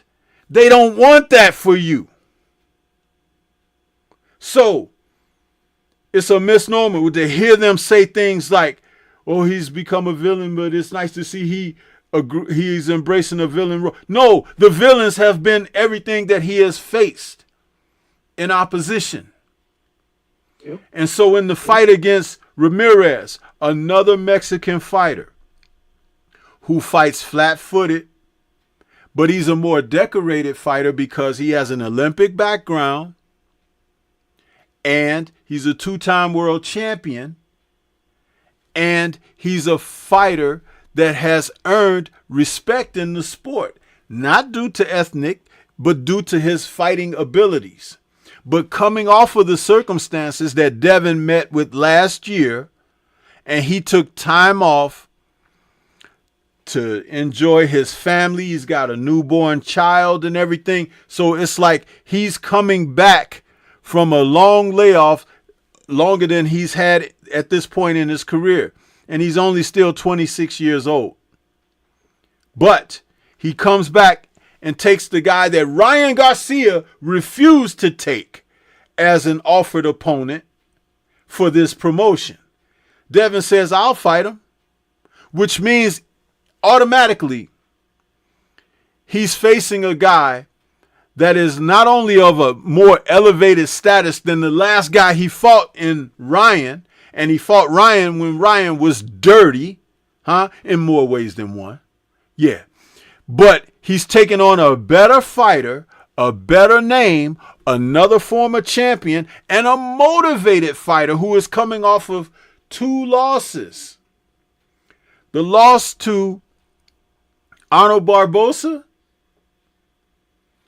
and the loss to what's the other guy he lost to? Ramirez. So he's motivated, Taylor. Yeah, Josh Taylor. He's motivated to come back and prove himself.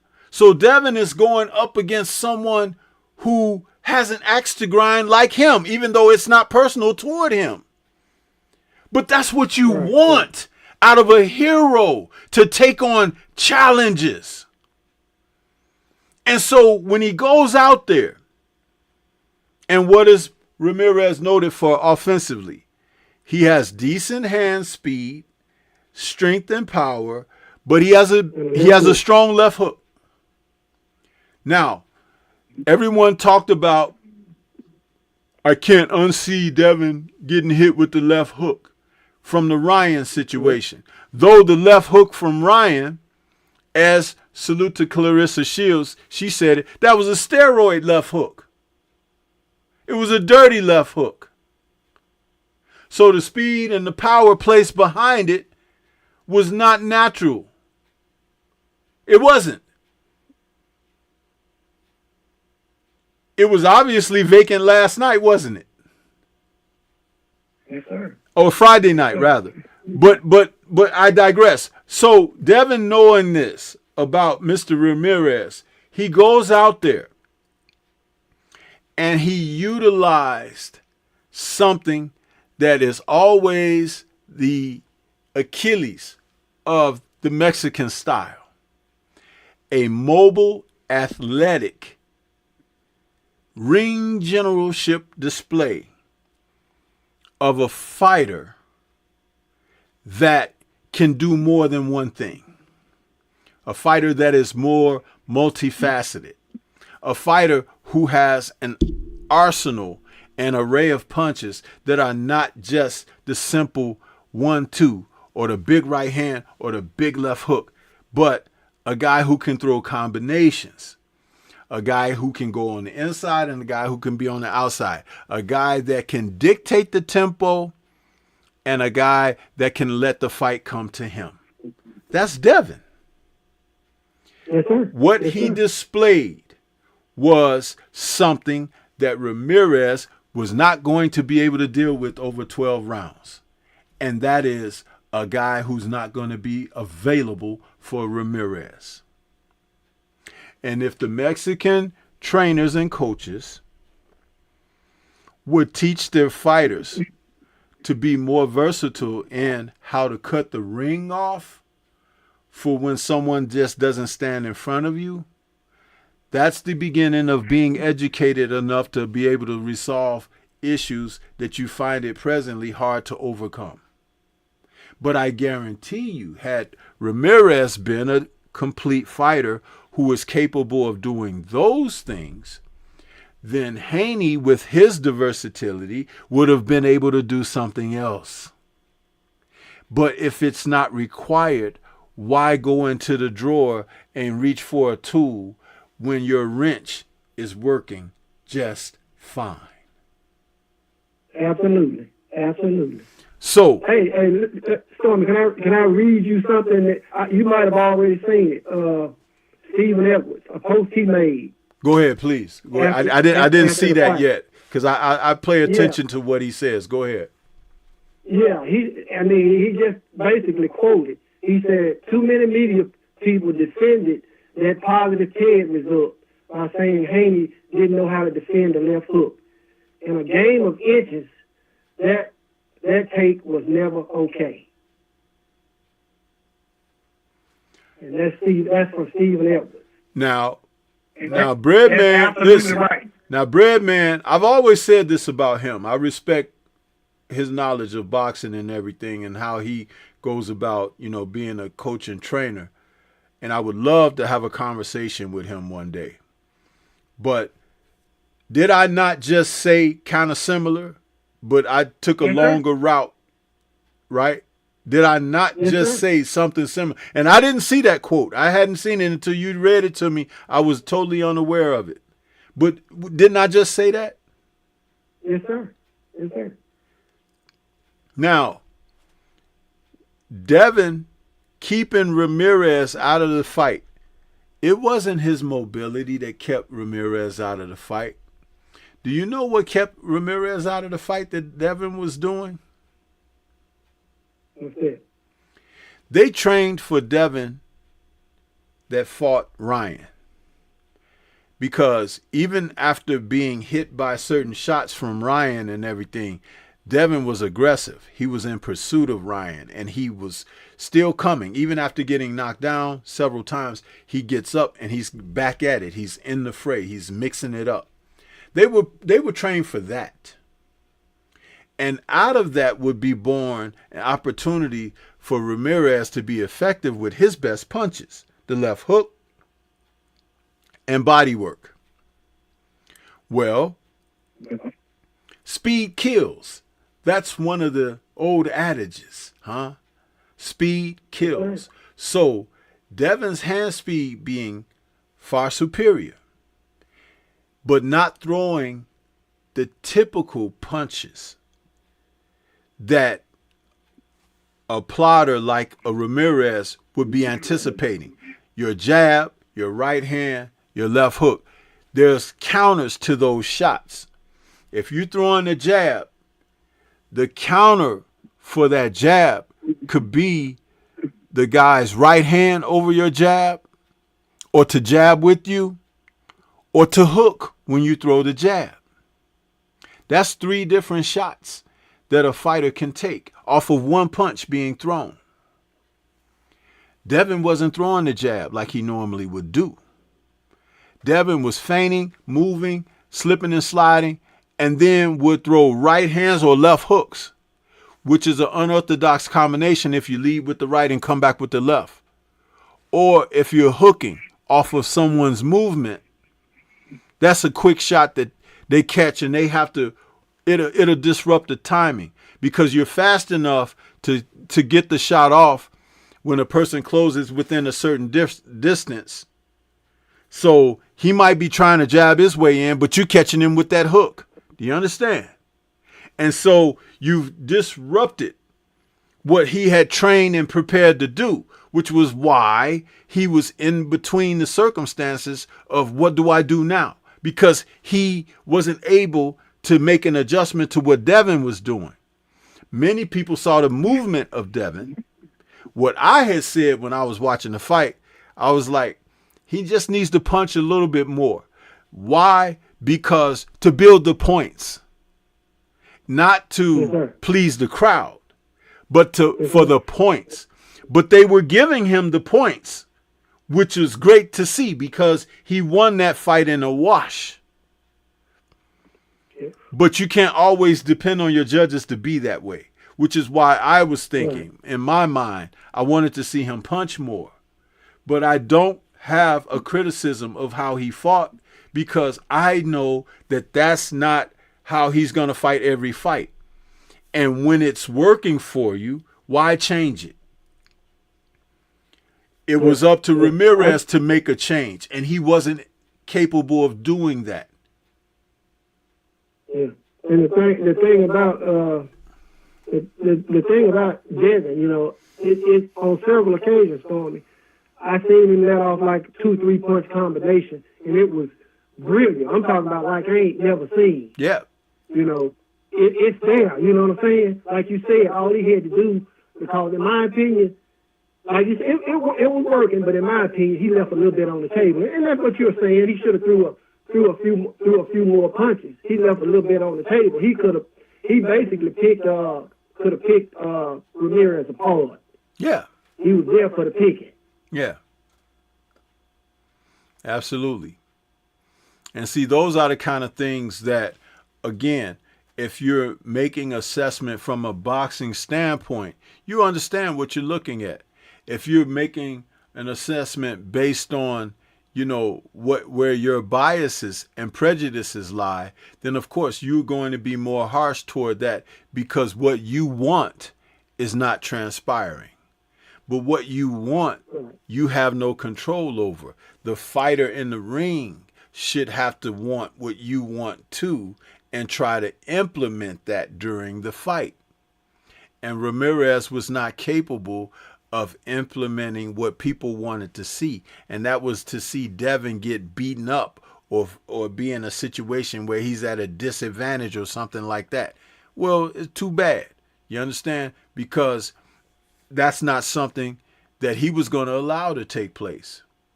He was in shape. He was ready to go. He was punching harder. And people forget that aspect of it too. Because Ramirez wasn't no damn fool. He wasn't going to just run up in there and get caught with something he don't see because the kid is punching harder now. You understand?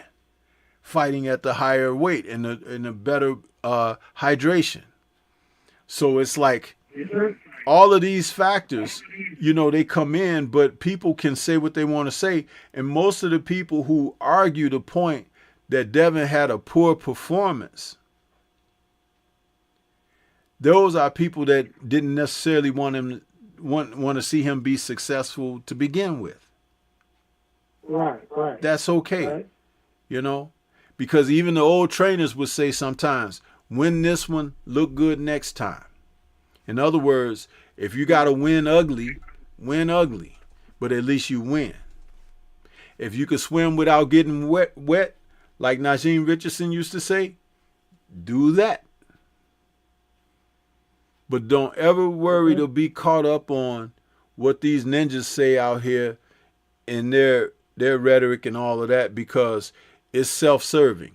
They only want what they want because they want to be able to say, aha, look at here or whatever.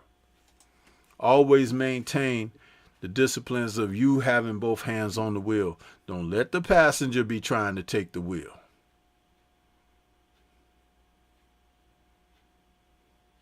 Yes, sir. Did anything I say make sense? Everything you said makes sense. Everything. Yeah. So, you know, absolutely everything. That's all. And that, you know, salute to Breadman because he sees what I see, you know? Yeah, I mean, I think he sees what a lot of people see. They just, you know, everybody's not saying it, you know. But he's one of the few people, just like you, who, regardless of the circumstances, you gonna keep it real. Yeah. You'll check. I know you gonna check if somebody say something that you don't deem is right. You gonna check them on it, and you gonna keep it real with them. Right. Regardless of who it is. Right. And that's one of the things that I definitely respect you for. Yeah. You don't care who it is, whether it's Devin or Earl or Wilder. You know, some of our favorite fighters. You know, if they not doing like they supposed to, you gonna hold their feet to the fire, regardless of how much you like them. And that's the thing about boxing with me, Stormy. You know, I got my favorite fighters, man, but I have to have some objectivity, because if you're not being objective, you're not giving me your true take on the fight. And look at it like this, Mr. Mont. Check this out. You got children.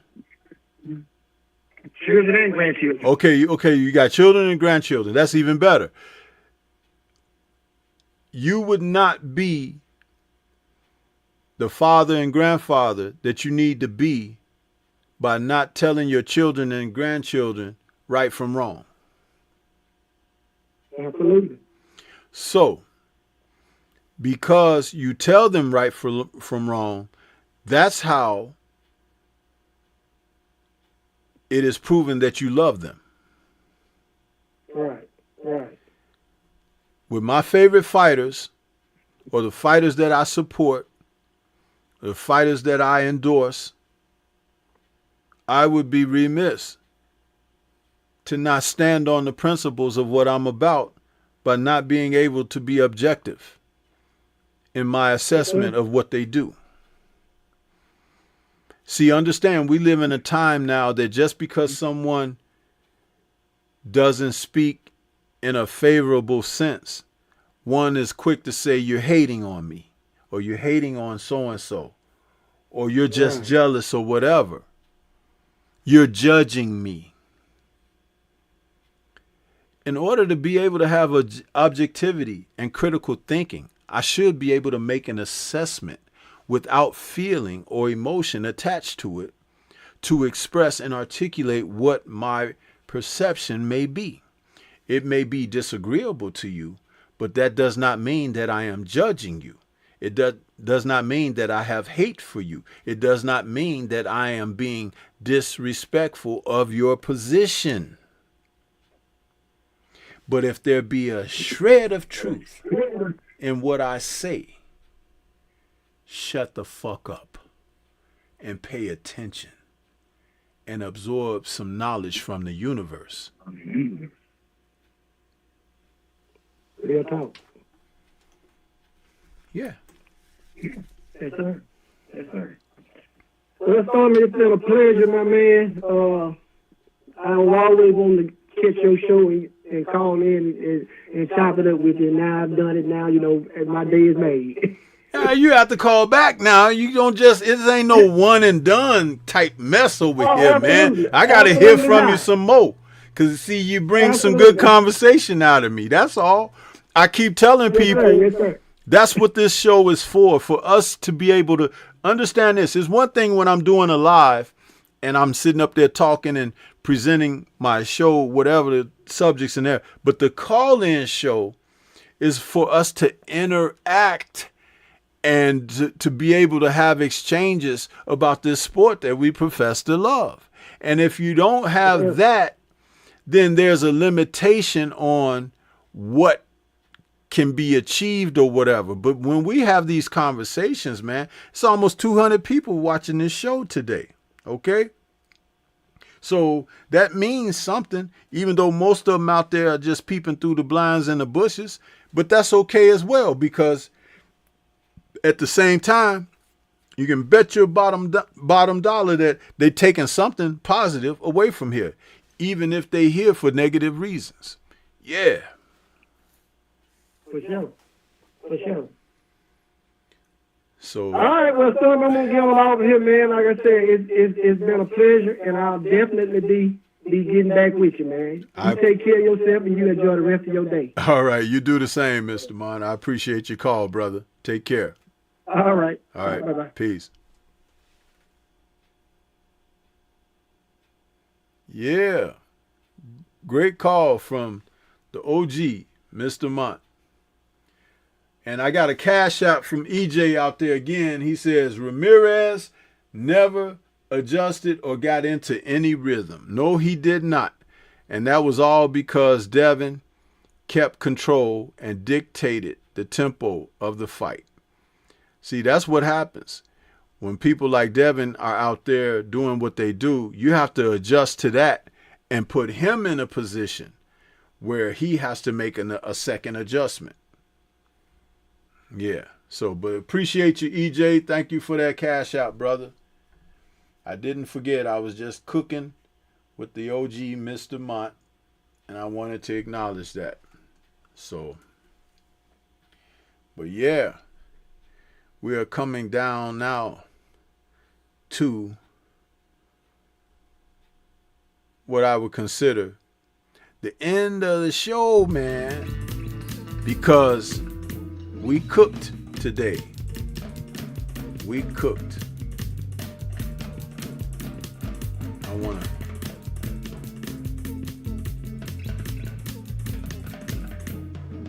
I had a picture I was gonna put up here. Hold on.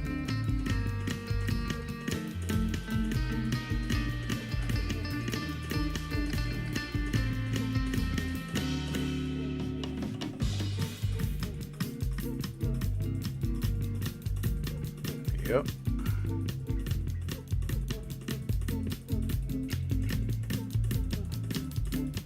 Yeah, that's what happened when my computer locked up on me earlier.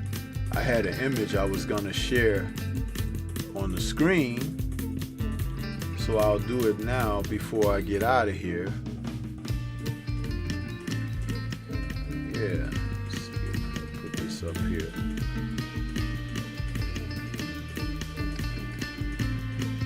Let's see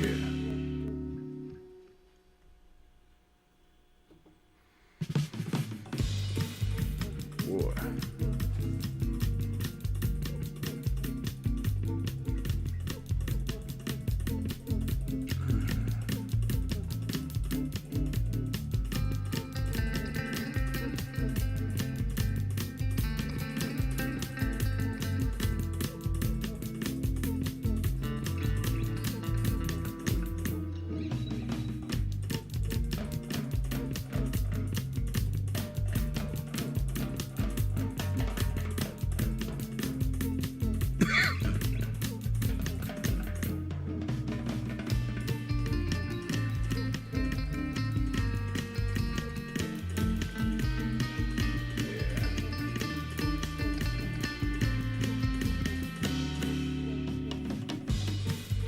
Yeah, my little image I wanted to share on the screen. This evening we got Monster Inoue as he invades Vegas, as they say. And he'll be taking on Ramon Cardenas. Should be a good fight because the Super Bantamweight champion is undisputed and Cardenas is coming in with a record of 26-1 and he wants his title shot. He's been clamoring for this. And we'll see what type of performance he puts on.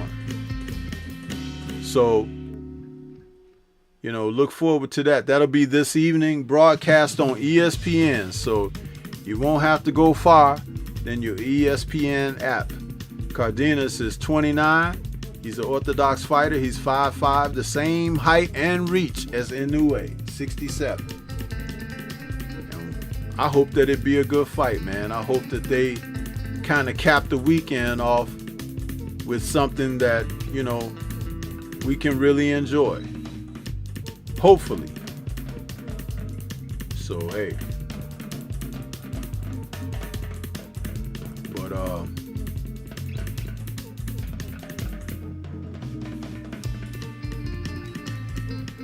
get around to these matches. We've been having so many good boxing matches.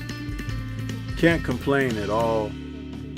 Even though if all the fights are not barn burners, it's just the fact that we're being inundated with boxing. That's what's great. We're getting the boxing, you guys. And you got to have an appreciation for that. Got to have appreciation for that.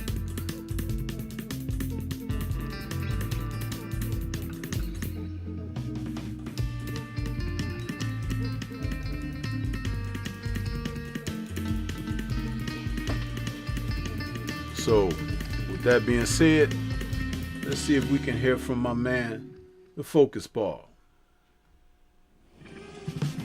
Get ready to take your striking game to the next level with the Focus Ball. Dramatically improved footwork, timing, head movement, hand-eye coordination, reflex, and overall fight IQ. It's lightweight and extremely portable, so you can train every time, everywhere. When you don't have a coach to do mitt work, get a Focus Ball. When you don't have a heavy bag to hit, get a Focus Ball. When you don't have a sparring partner, get yourself a Focus Ball. And when you just want to have fun punching and kicking, get a Focus Ball.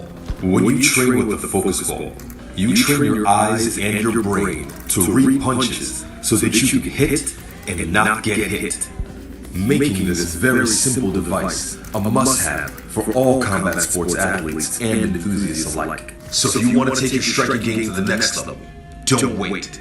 Get the Focus Ball now.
Yeah, so as we come to the end of another Answering the Bell, we've made it through some hardships today, but you know, God is with us and pulled us through.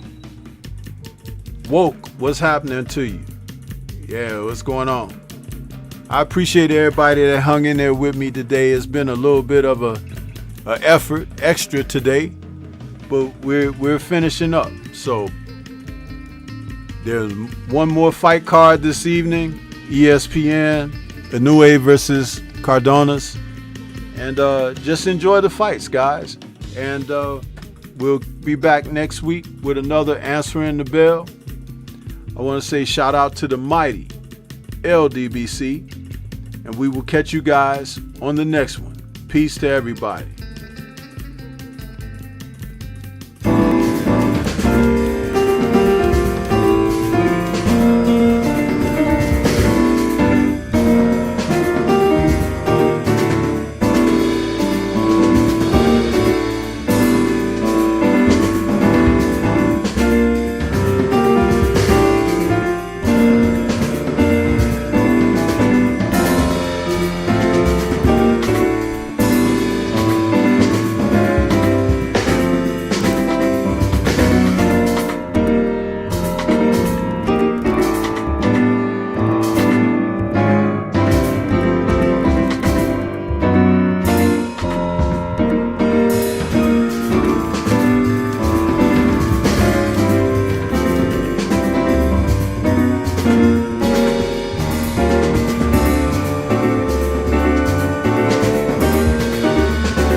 Are you shocked, Mr. Williams? Only how sloppy your man works.